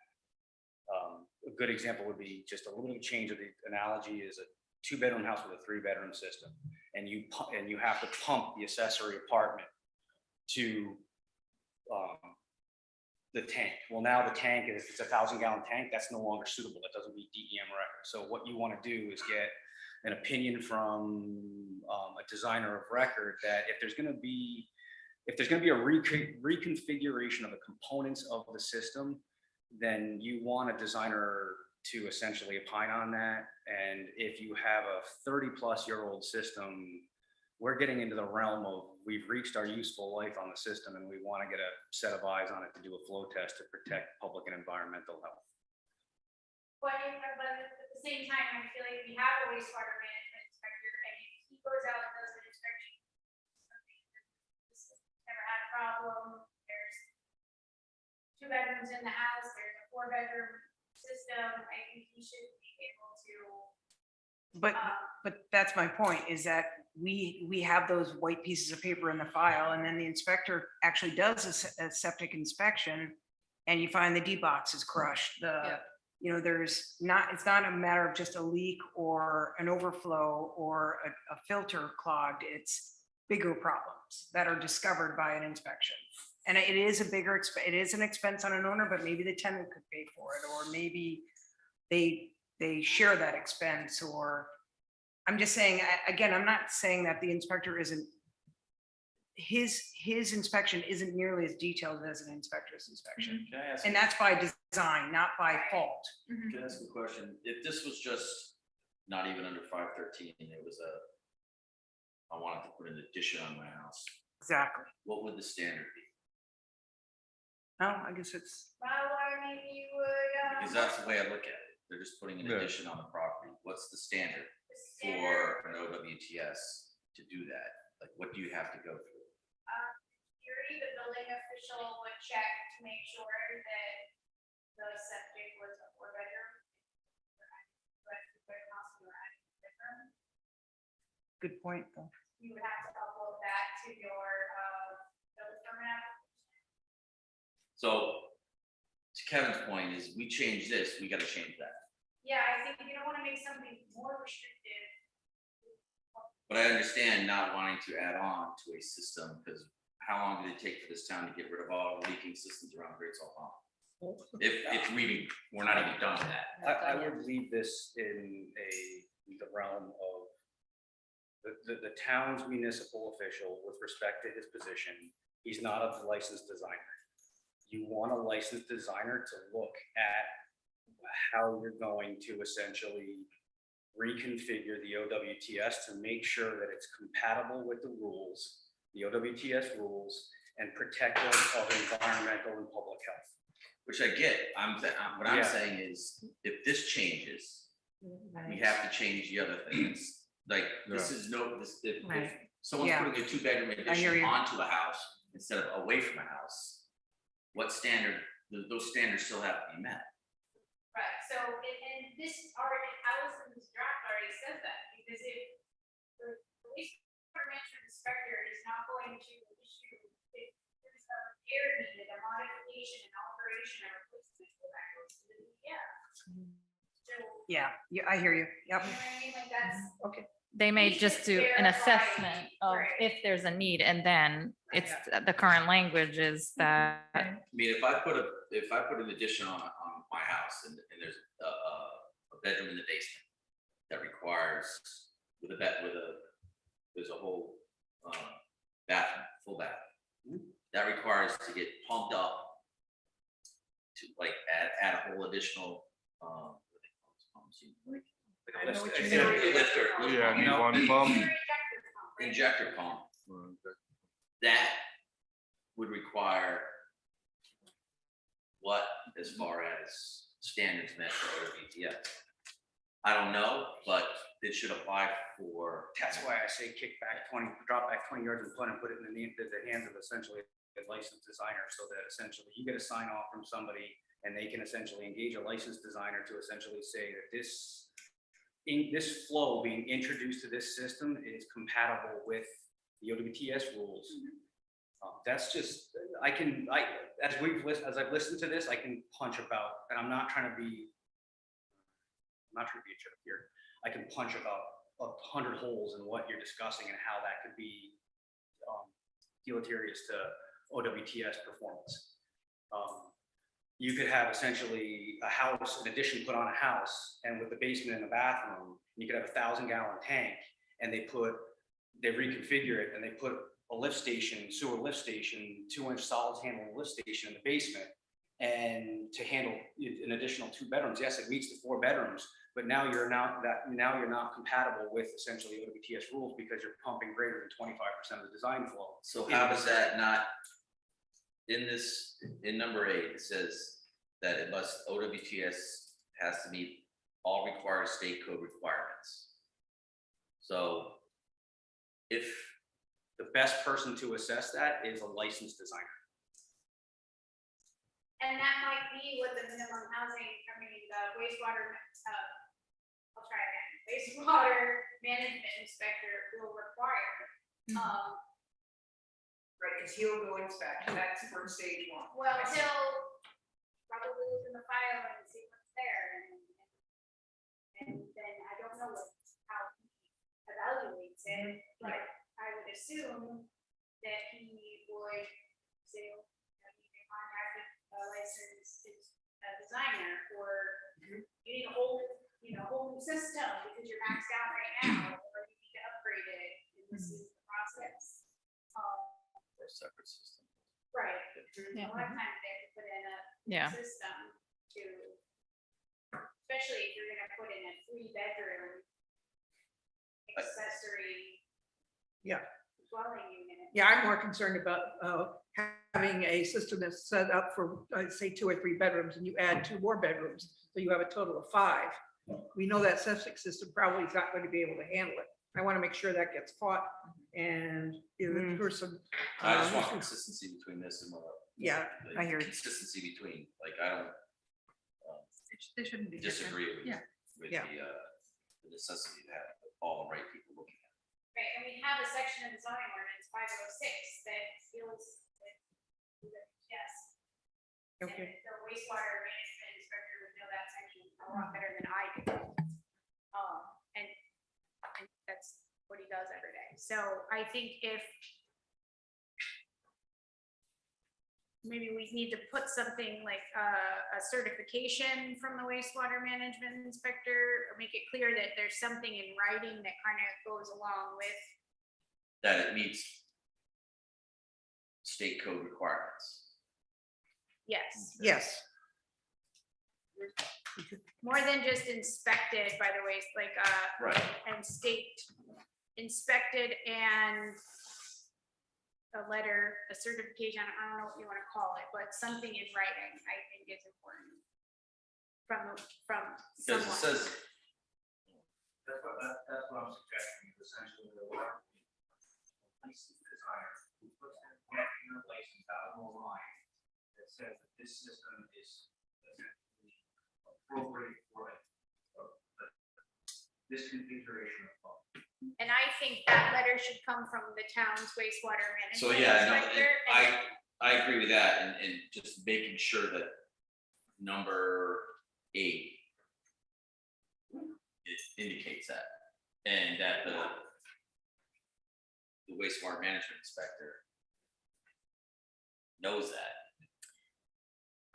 So you could say maybe. I don't wanna put in, basically telling people who they have to hire. But I want the wastewater management inspector, this is part of their purview. And if they go in and say, okay, you need to actually have a licensed designer sign off of this because this has to meet state code, that's appropriate. Right. And as long as it says it in everywhere else that. So maybe that it has to be inspected by the wastewater management inspector, and then keep everything else that's in there. The Add it. wastewater management inspector shall put in writing, something, certification. And then how about in the end where it says, and all otherwise required state code requirements are met, confirmed by a licensed or certified. That'll do fine. No, because then you're, I'll tell you, I think we're going around, I think it should come from the wastewater management inspector, because he works for the town. He may say you need a licensed designer, he may say any number of things, but in writing, it should come from, if they have other documents along with it. Right. But I just want to make sure that it's coming from the. Written approval from the wastewater management. Is that what you're Yep. saying? Okay. I'm unfortunately gonna have to leave at this point. I had an appointment at 6 o'clock, so I should have mentioned that probably at the beginning of the That's meeting. all right. We're, But you know what, before you leave, any questions that you want to ask Allison, or any changes on this? No, I'm Okay, I'm because we're fine. probably going to send this on to town council. So this is your last golden opportunity. No, Okay, that's it. fine. I'm good. Then, good. Sorry for That's all right, it happens to all of us. chiming out early, but I unfortunately had another appointment. Gail, any other questions? No, I'm good, Okay. thank you. Sosha? I had a little one. Go ahead. Page 5 of 7, item E2, which reads, there shall be no more than 4 accessory dwelling units on a lot owned by the town of New Shoreham, and I know that. That's in place right now. Is it possible for us, or first of all, is it possible, but secondly, would you want to? I would like to leave that number in place, but flexible, meaning there shall be no more than 4 accessory dwelling units, blah, blah, blah, blah, without a special use permit.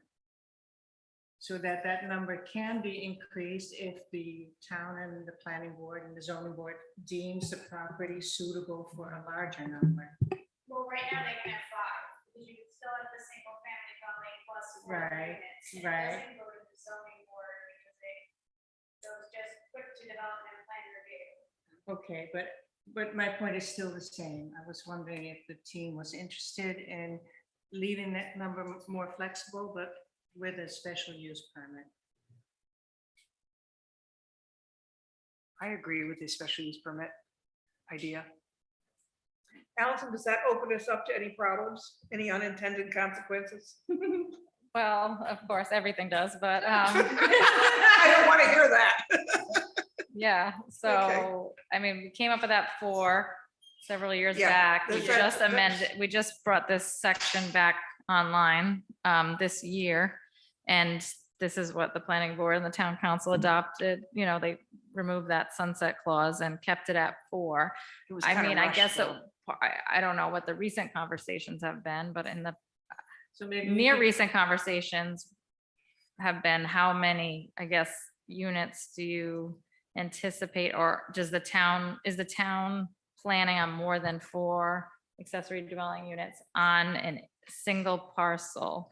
I don't know if there's a need or like there's a budget, like it's like there's financial constraints to building more than that. 4 accessory dwelling units doesn't necessarily mean, they could, with this ordinance, there could be 3 bedrooms in each of those. So I guess I don't know if the town has the plans to create more than 4 on one lot, then yes, but I And they don't can know always that that's the amend it current too. case. But it would be a flat out no if, say, they decide to do something with Faulkner, or expand on Thomas, or miraculously found additional housing available at the medical center, or, Right now, they could do 5 units. right. But they could always, if they have a project, they could amend it to But- allow 6 or 7.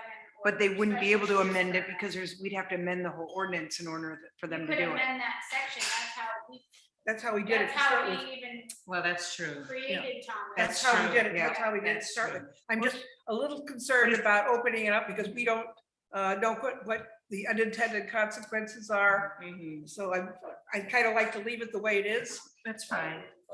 Okay, That was my only comment. okay. But this is. Aren't you lucky? Plus the single- Oh, okay. Yes, I. So like on Thomas, you can have this single family dwelling plus 4 Plus 4. additional. Yeah, Mhm. so that would be units. 5 units, and if you have 3 bedrooms in each of those units, that's a lot of bedrooms. So speaking hypothetically, the Thomas property has a single family dwelling. Then it has Thomas House, which is 2. 2. 2. And the plan, long-term plan was additional units on the north end of the property. Possibly one above the property. Right. That's Right, probably, I they're- think, if they're it's 4 coming- acres, you can put a lot of structures on that property if it were planned well. They Right. need a planned unit development for that whole property. And there's a lot of, like, there's a wetland too. Yeah, Yeah. I was gonna say, there's some buffer right there, too. There's some other problems that go with that property besides. Just a curiosity, would those buildings be eligible, be eligible for flexible design at the same time so that they don't all have to be separate units? They can put them wherever they want Right. right now. I think it's a They're- classic they're not- example they're of not where all more than together. 5 Like, would be. The single family reality. dwelling Yeah. is, back, towards the rear of the lot, and then I think the plan is to rehab the garage and then the existing structure. But as long as you meet your setbacks and your building lot coverage, you're When we're wrong. Flexible design is coming to play if we're gonna subdivide it. And want to sell it. But it's, But, you know, if they're just all in common ownership owned by the town. I- can't go through that. Gotcha. year-long I guess process. my thought too is if the town took a look at the ordinance and said, well, there's no way we're gonna be able to have 6 units at Thomas, so let's not even consider it. They would just amend it. But they might not think to amend it. They might just say, why would we bother? They would, because that's how we. yeah. That's how we got here. That's true. Because that whole section wasn't even in there. Yeah. That's All right. a couple of years ago. Yeah. Oh, yeah, they'll think of it. How can we I'll do take it this? back. I take it back. Okay, Let's that's move fair. on. Let's move on. I don't know. So, Okay, I have just a couple of comments. yeah, One, well, I think we touched on this, but I don't know whether we ever made a decision or not, to change it to read, instead of 513 accessory apartments, to read 513 accessory dwelling units. Did we make that change? or yes, not? that should have been a global change in the Yeah, document. If not, I want to propose that we make the change. Yes, Okay. that's And my there. other concern has to do with, this is on page 2 with the, where at the number 3, where it says year-round residents or those deriving income from the island. Do we want to put in how long the people have to stay in the dwelling unit for deriving income from the island? What I'm trying to avoid is have people moving in and out every 2 weeks. So I don't know quite how one does that or whether it's even necessary, but the seasonal housing concerned me just a little bit because it seems to me that you could have people in and out every 2 weeks all summer long. Right, so I think, yeah, you probably. But people deriving income don't come and go every 2 weeks unless they're, there's a family catastrophe or they had to move back to Yeah. where they were from or. Well, I can make the argument that you're a tile guy out here and you get a job every 2 weeks, Yeah. and you're gone until you get the next tile job. Right. Deriving income from that, Right. just hypothetical. Well, Yeah, there's but- electricians who I do mean, that and I've there's, always had a problem with I'm just Yeah. wondering if we the need to. town's way it handles residency, this Mm. topic, because it's, Mhm. I guess I'm unhappy with that part. I like it uses the residence for year-round, residency for year-round residents. That's easy and it's done with. But then it says that those deriving income on the island, and that bothers me. So I just bring that up Why for was something that? to look at. why was that in there? So because this is only for New Harbor commercial. Service. Service commercial, so it's for. Free areas, Seasonal, seasonal, yeah, so why don't you just say that? I can't just say it. maybe say so. Anyway, I find that that's awkward. Just There say you it. go. Just.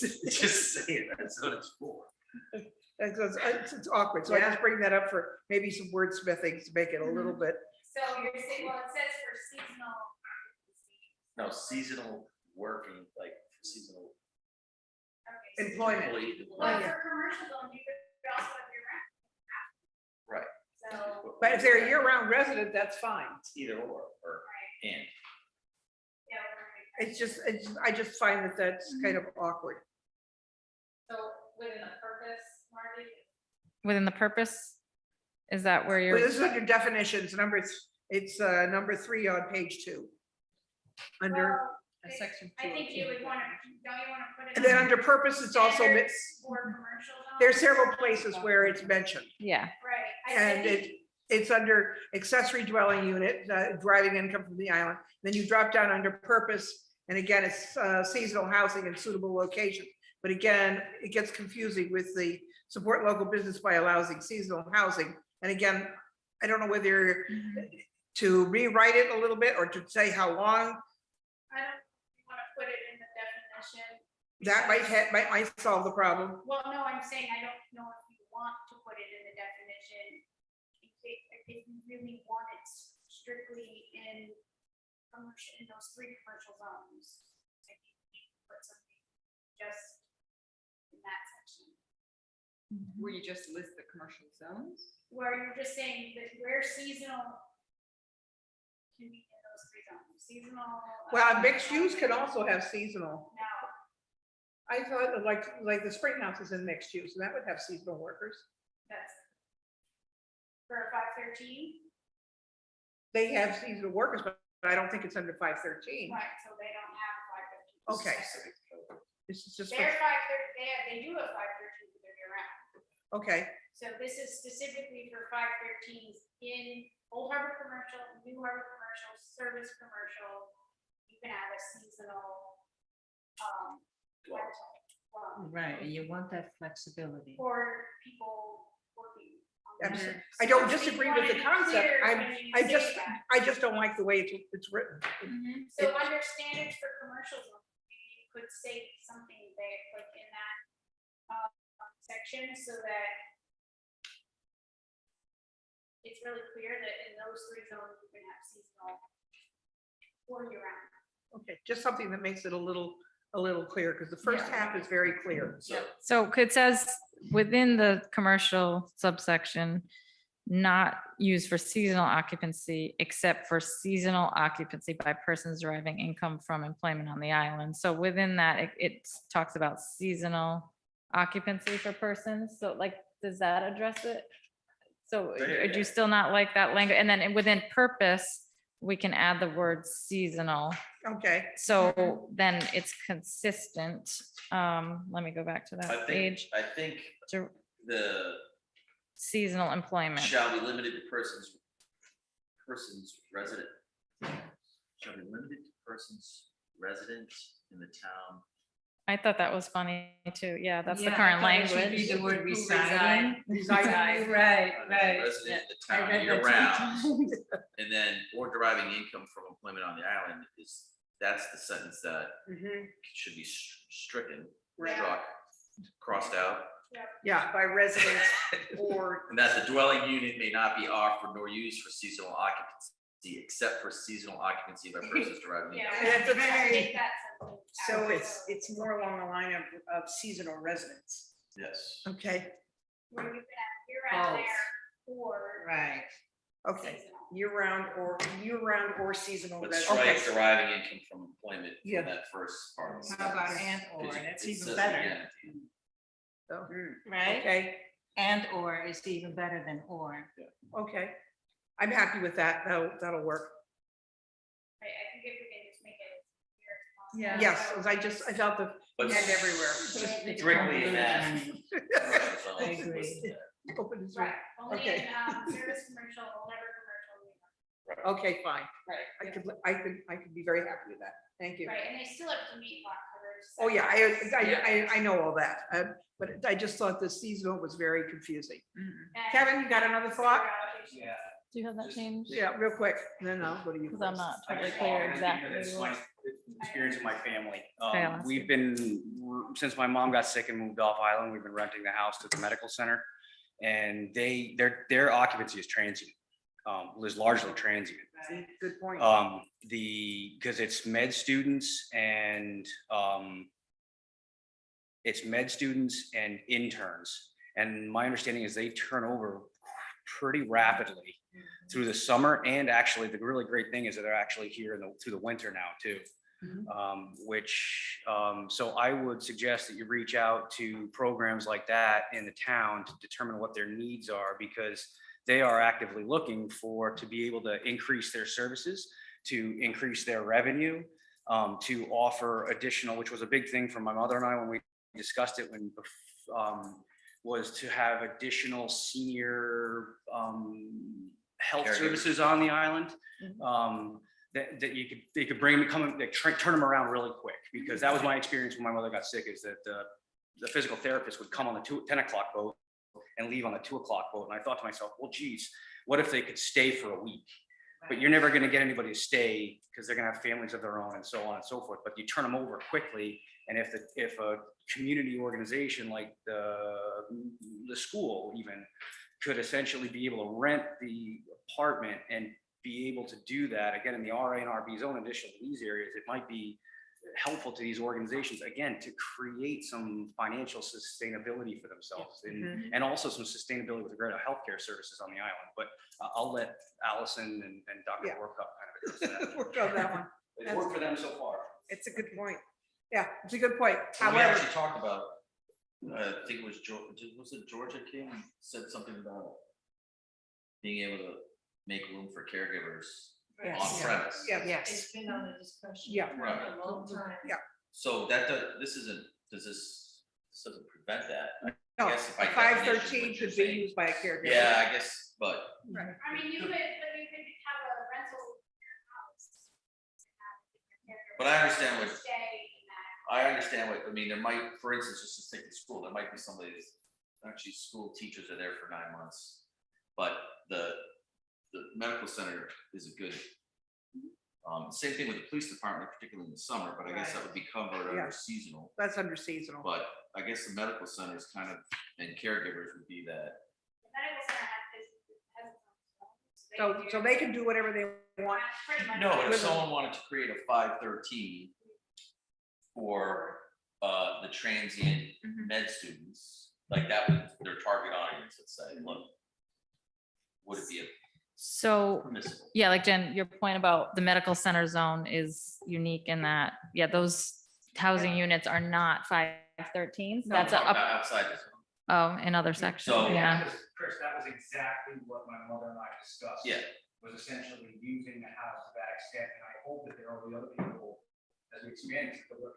And the school is like, if there's essentially a short-term aid that needs to come in for a day, and then the next day, there's a different type of aid that needs to come in, where we get state funding, and somebody wants to target and help the school out, we don't want to preclude that, and I don't know if we can also encompass it either without, again, There's probably, Yeah, yeah, I mean, that's, that was a large discussion around the Thomas property. but there's a way that.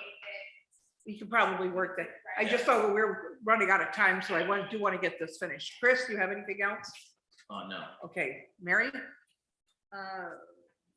Sorry.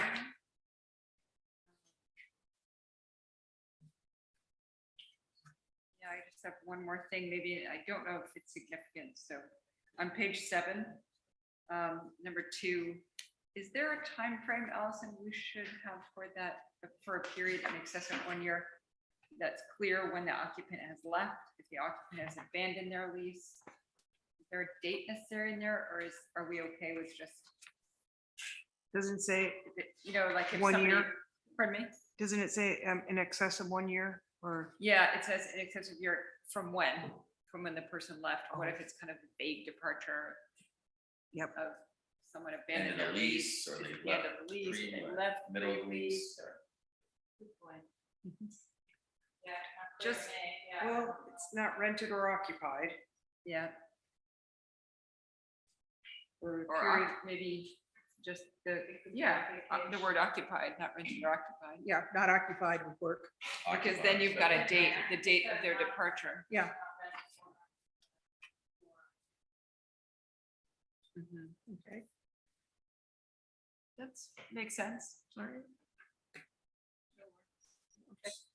All right. Yeah. That's it. Thank you. Good. This has been a long, hard work. Do you, Can we do it again? no. They said next year when we do it again. Okay, Allison, are you comfortable enough redoing this and sending it on to town council? Or do you want us to take one more look at it next time around? I think it's up to the planning board, what you feel. Okay? Yeah. You guys want to see it again before? I think Allison got it. Yeah. Yeah, we have the notes, yeah. I mean, are you allowed to email it and then we just send back to Jen that we've read it, or I don't think it's necessary, but it's up. I think you should vote on it tonight if you want it to go to the town council. you vote tonight. Okay. Yeah, that's what I'm trying to find out. Do you Yeah. want to have it come back one more time? Or do you want to, can I go ahead and make a motion that we send it on to town council With, are you gonna be able to be specific to the amendments?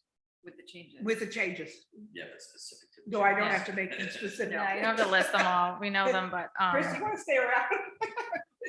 yeah, so No you way. can make a motion to forward with the discussed changes tonight and then, but it's at just section 513 or 518, that conversation Yeah, we let's do had. just 513, and then Okay. I'd like to look at 518 in October, and I made a note on my agenda to make sure we have that on the October agenda. Yep. So I'll make a motion that we forward to the town council, sections 513, accessory dwelling units, with the changes that have been recommended at tonight's meeting. All right, Socia seconds. Any further comments or discussions? Yeah. Okay, all those in favor say aye. Aye. Aye. And motion carries. All righty, thank you. This is a long road, but I think it's a very worthwhile one. And we'll be sending it on to you, Keith. I have to say one. Yes, you certainly may. Too late. That's the story of my life. It's all right, I'll get it for you.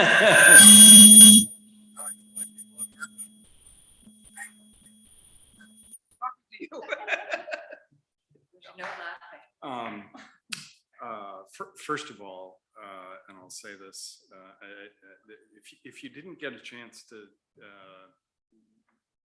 listen to or attend or watch the last work session the town council had on housing, it was, I thought, a really productive meeting. There's a lot going on.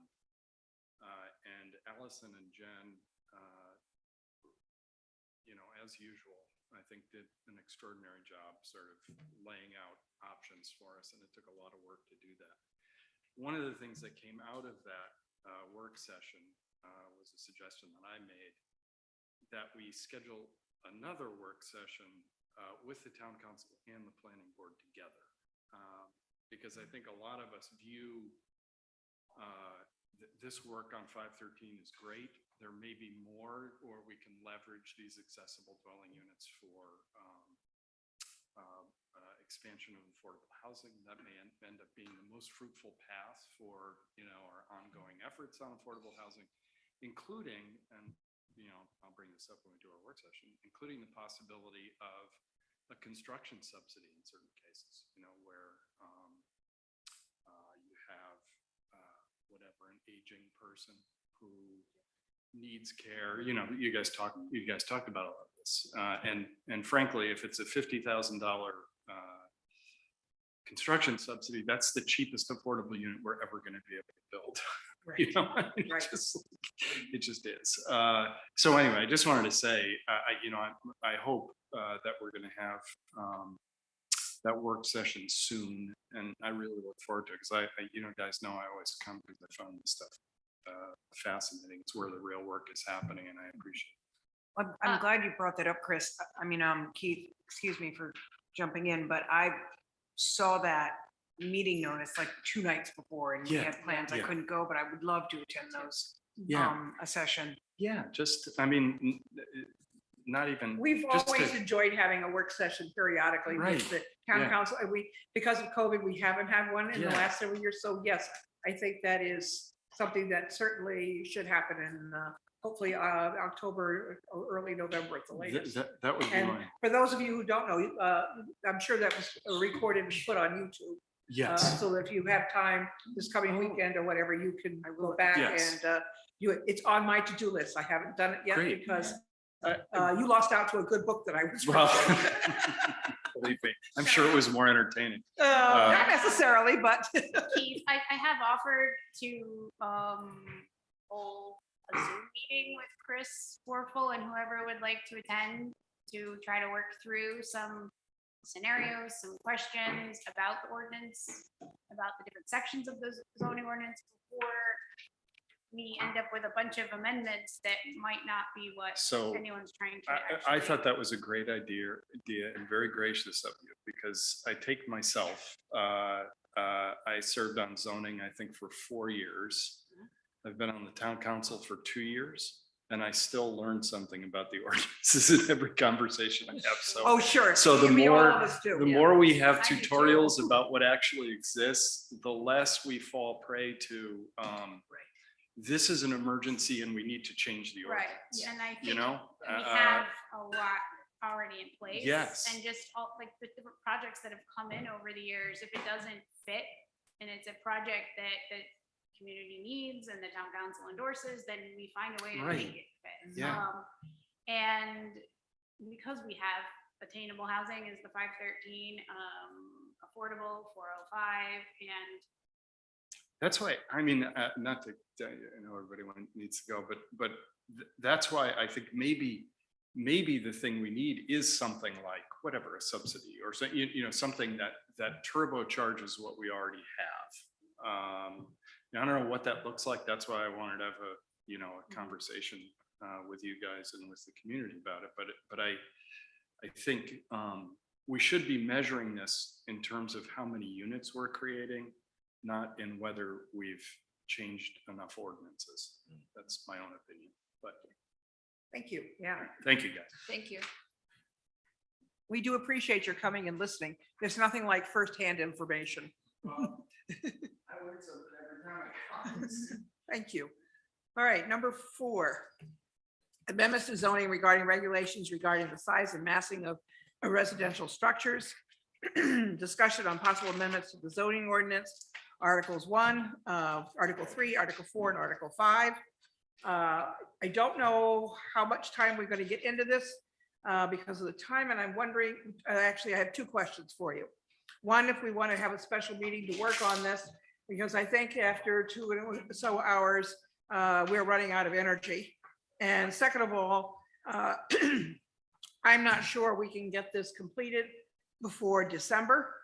And I'm wondering if we want to go to the town council and ask for a 3 month to a 6 months extension until we can get this finished. Because I want to do it right. I don't want to do it hurried up and mess up something. So I'm opening it up for comments or questions. I support the special work session, and maybe the outcome of that work session will give us a clearer idea of how much Okay. of an extension we need. Good point. I like that. Does that work for everybody else? Yes. But if Okay. it doesn't, if it's not amended by that date, then it reverts back to the old ordinance. So just keep that in That's- mind. It's not just like the council extending it, the zoning ordinance has to be amended. So that's a public hearing and, that process. And if we ask for an extension, Sorry, this is Well, you September, can, October, the date November. on it, you can ask for, Can't do this in 2 meetings? I don't know. It's possible. We haven't done it so far, but yes, it is possible. But I also want to make sure that if we needed to ask for an extension, that we're able to do that. right, but I'm saying just make sure whatever, I don't know what the date is. Is it the Is it 30th of- January? It ends, I believe, the 31st of December No, or I the think it's, well, yeah, let me see, it's right here. Yeah, whatever. or January 1st, maybe. Well, that's what I'm saying. That's what I want to know. If If you we, need to extend the sunset because of the advertising, that takes, a couple of 2-3 meetings. because this is not as easy as it looks, which we've all found out. It's not that easy. Yeah. And It's hard to say. if It we has, do it 2 we meetings. haven't pushed it as much as we might have, but we haven't dawdled either. So I Right. just think I originally, when I went before town council, I think I asked for 1.5 years and they gave us a year. Which, Well, I is mean, fine. if you have a new council coming in December 1st. Which would be another reason for extending it for a while so that the new council has I a mean, chance to look the at option is also just removing the sunset provision and retaining what the amendments were that were there, and then there's no time limit on. it. But I don't want to anything. do Well, that because the, Are- well, I don't even the know what was volume there. and the square footage is much Yeah. larger than we Yeah. want. So we do not want that as an Right, but option. if you remove the sunset, then existing ordinance stands. But we want to extend the sunset. We want to extend it so Because this, you want to keep working on it. yes. Okay, So we want to you could- remove the sunset clause No, on, extend it. or if extend you- it. I don't know You what could the. give the town council the option to either extend it 6 months or a year, and then the ordinance stands, or remove it altogether and the ordinance stands. It doesn't mean you don't have to, you have to stop working on it, but you need the ordinance to stand and not revert back to the old one. Right. Yes. That's So, And maybe we need to talk to Bill on how we do that. But what ordinance? I'm confused it's because The general, I can't tell exactly what So- was and what is. so in the latest, I mean, there I are don't these wanna- I don't want us tables, to grant this right here, right? We wouldn't be granting all of this. no, the, No. so there are the tables here that show what our current limits are. And then, there are several that were reduced, made more restrictive. But the sunset clause was put into place because the planning board at the time wanted to evaluate other standards within there. So if no amendments go through, if that sunset provision is not removed and no amendments, if that sunset provision is not removed, the limits will go up. So I can't still tell from these tables, and maybe you could clarify though, that these are three different tables with three different things on them. Three Right. different things inserted in each table. So which one is current, which one is sunset, and which one is So old? the It's table labeled that at the says, top. if no amendments, 2023 limits will go I don't see from, that. Why am I missing something here? 'Cause I- It's right on the top. Right on the top. I where you're see looking. September draft. No, keep going on this bit. The last, Current, yeah. if You've got one no that says current amendments. limits, one that says if no amendment, what it will be in 2023. It's a table. It's the tables. I'm looking at the tables. I And just then didn't the other understand. three? I didn't understand what current meant because we're working on. no, yeah. Current is what we actually have right this minute is a regulation. Well, currently, the current draft doesn't change any of the, well, all right, sorry, there's a lot. And then if no amendments, 2023 limits. I'm sorry, my brain just wasn't able to figure out what the categories meant. Yeah. And then I try to compare it with all these and then I had it, well, then Jen sent me the, what is actually what It's, has to be followed right now if someone were to make an application. So I greatly appreciate that. Because my life depends upon it. My, I need to know that. my living depends upon it. So it's been very difficult for me and I'm on the board and I'm very well versed with zoning, but can you imagine people trying to enter into the real estate purchase here and trying to figure out what is allowed and what isn't? It's What's very current? challenging. Well, that So- standard form has been pretty helpful for people who are trying to plug in numbers to figure out what they. Great. So just as an example, the prohibited levels currently, building footprint, 3,500 square feet. Prior to that amendment, it had been 5,000 square feet was the limit for the building footprint. The planning board had at the time felt that was too large of a maximum. So it went down to 3,500. The living floor area, there at the time had not been a maximum living floor area, so that was established at 4,500 square feet. And the building volume had also been reduced. I think it was 80,000 cubic feet down to 65,000. If that sunset provision at the bottom of section 111, that goes into effect, I think it's January, though it says February here, but in any effect, it will effectively revert back to a building footprint of 5,000 square feet, no living floor area maximum, and a building volume of 80,000 cubic feet. So that's what we're talking about as far as if no action is taken by the town council in the next several months, those limits will go up. And is So, gross area all buildings?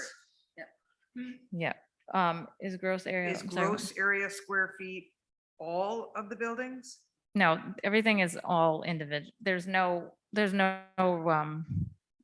no what is- regulations for, And- it's and- all individual structures. And pardon my ignorance, but what's the difference between living floor area and gross area?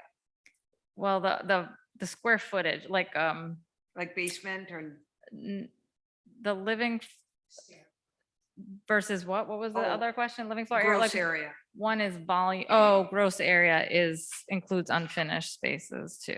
Are the Like- definitions in here? Like closets or like stairwells or basements Well, or, closets should be included. right? I There should thought. be definitions within your material that define all those. It is, I couldn't find it. It's there. Okay, I'll look for it. Okay, And then I'll ask you guys questions, so don't that's worry fine. about finding All it. I want to know is, so So dates. we need dates for when Allison is available, when Jen can get the room for us. And next question is, do you want to work at lunchtime on a special, or do you want to meet at 4 o'clock? I can do, I can do whatever. I think you're just gonna need to get dates and I'll check. Okay. I don't have the book. Obviously. Okay. So I guess, let's look at, should we start as early as next week and see how we do? I'm out all of next week. Okay, fine, good. We'll go to the following week.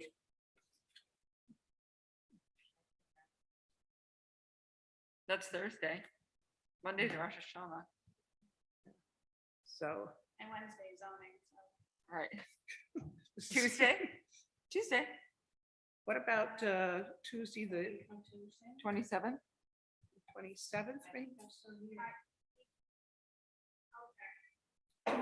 Because I'm off island on the 26th, but I would be back, I'll ask Bo to be here the 27th. What time? Okay, noon or 4 o'clock to make any Are you difference. coming back on the last boat on the 27th? What? Are you coming back on the last boat on the 27th? 26th. Oh, last boat on the 26th. Okay. Got a what dentist else? appointment that What's afternoon. another possible-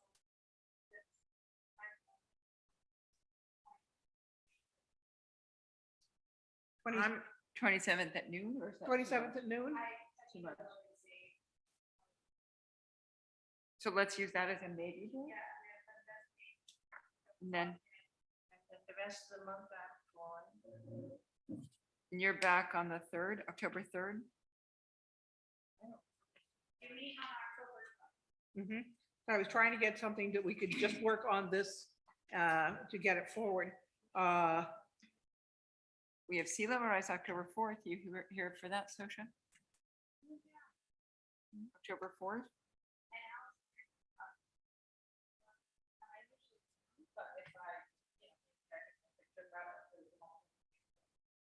I'm away until the 6th, but I could write in anything, any of my thoughts if What that's. time does the board- what time is the- 3:12. 3:12? 3 o'clock. 3:00 sea level. Okay, I let's won't look at, be- I won't be here, but You won't? you won't, let's go back to the 27th and do that as our first choice. And either, I don't, just since nobody seems to care, look at the books, and it's about to be available at least either noon or Right, at I'm 4. saying I might not be available. Yeah. Because I have zoning the next day, so I'm gonna be, If we did it at noon, that would still give you, I'm usually swamped. Swamped. Now, what about if the 12th, if we only have 2 things on our agenda so far? Are we looking at more than 2 things? oh, I'm sure we are. Oh, okay. I mean, I already know that there are 3 or 4 things that are out, that I are think gonna, those hearings will take a while. gonna be a while, and there are still several, like the manatees and so forth that are out that could come in at any time. Okay, gotcha. Tuesday, the 11th? If we want to meet 2 days in a row, Yeah, I I was don't gonna say, mind. can you handle 2 days in a row? Oh, yeah, every day.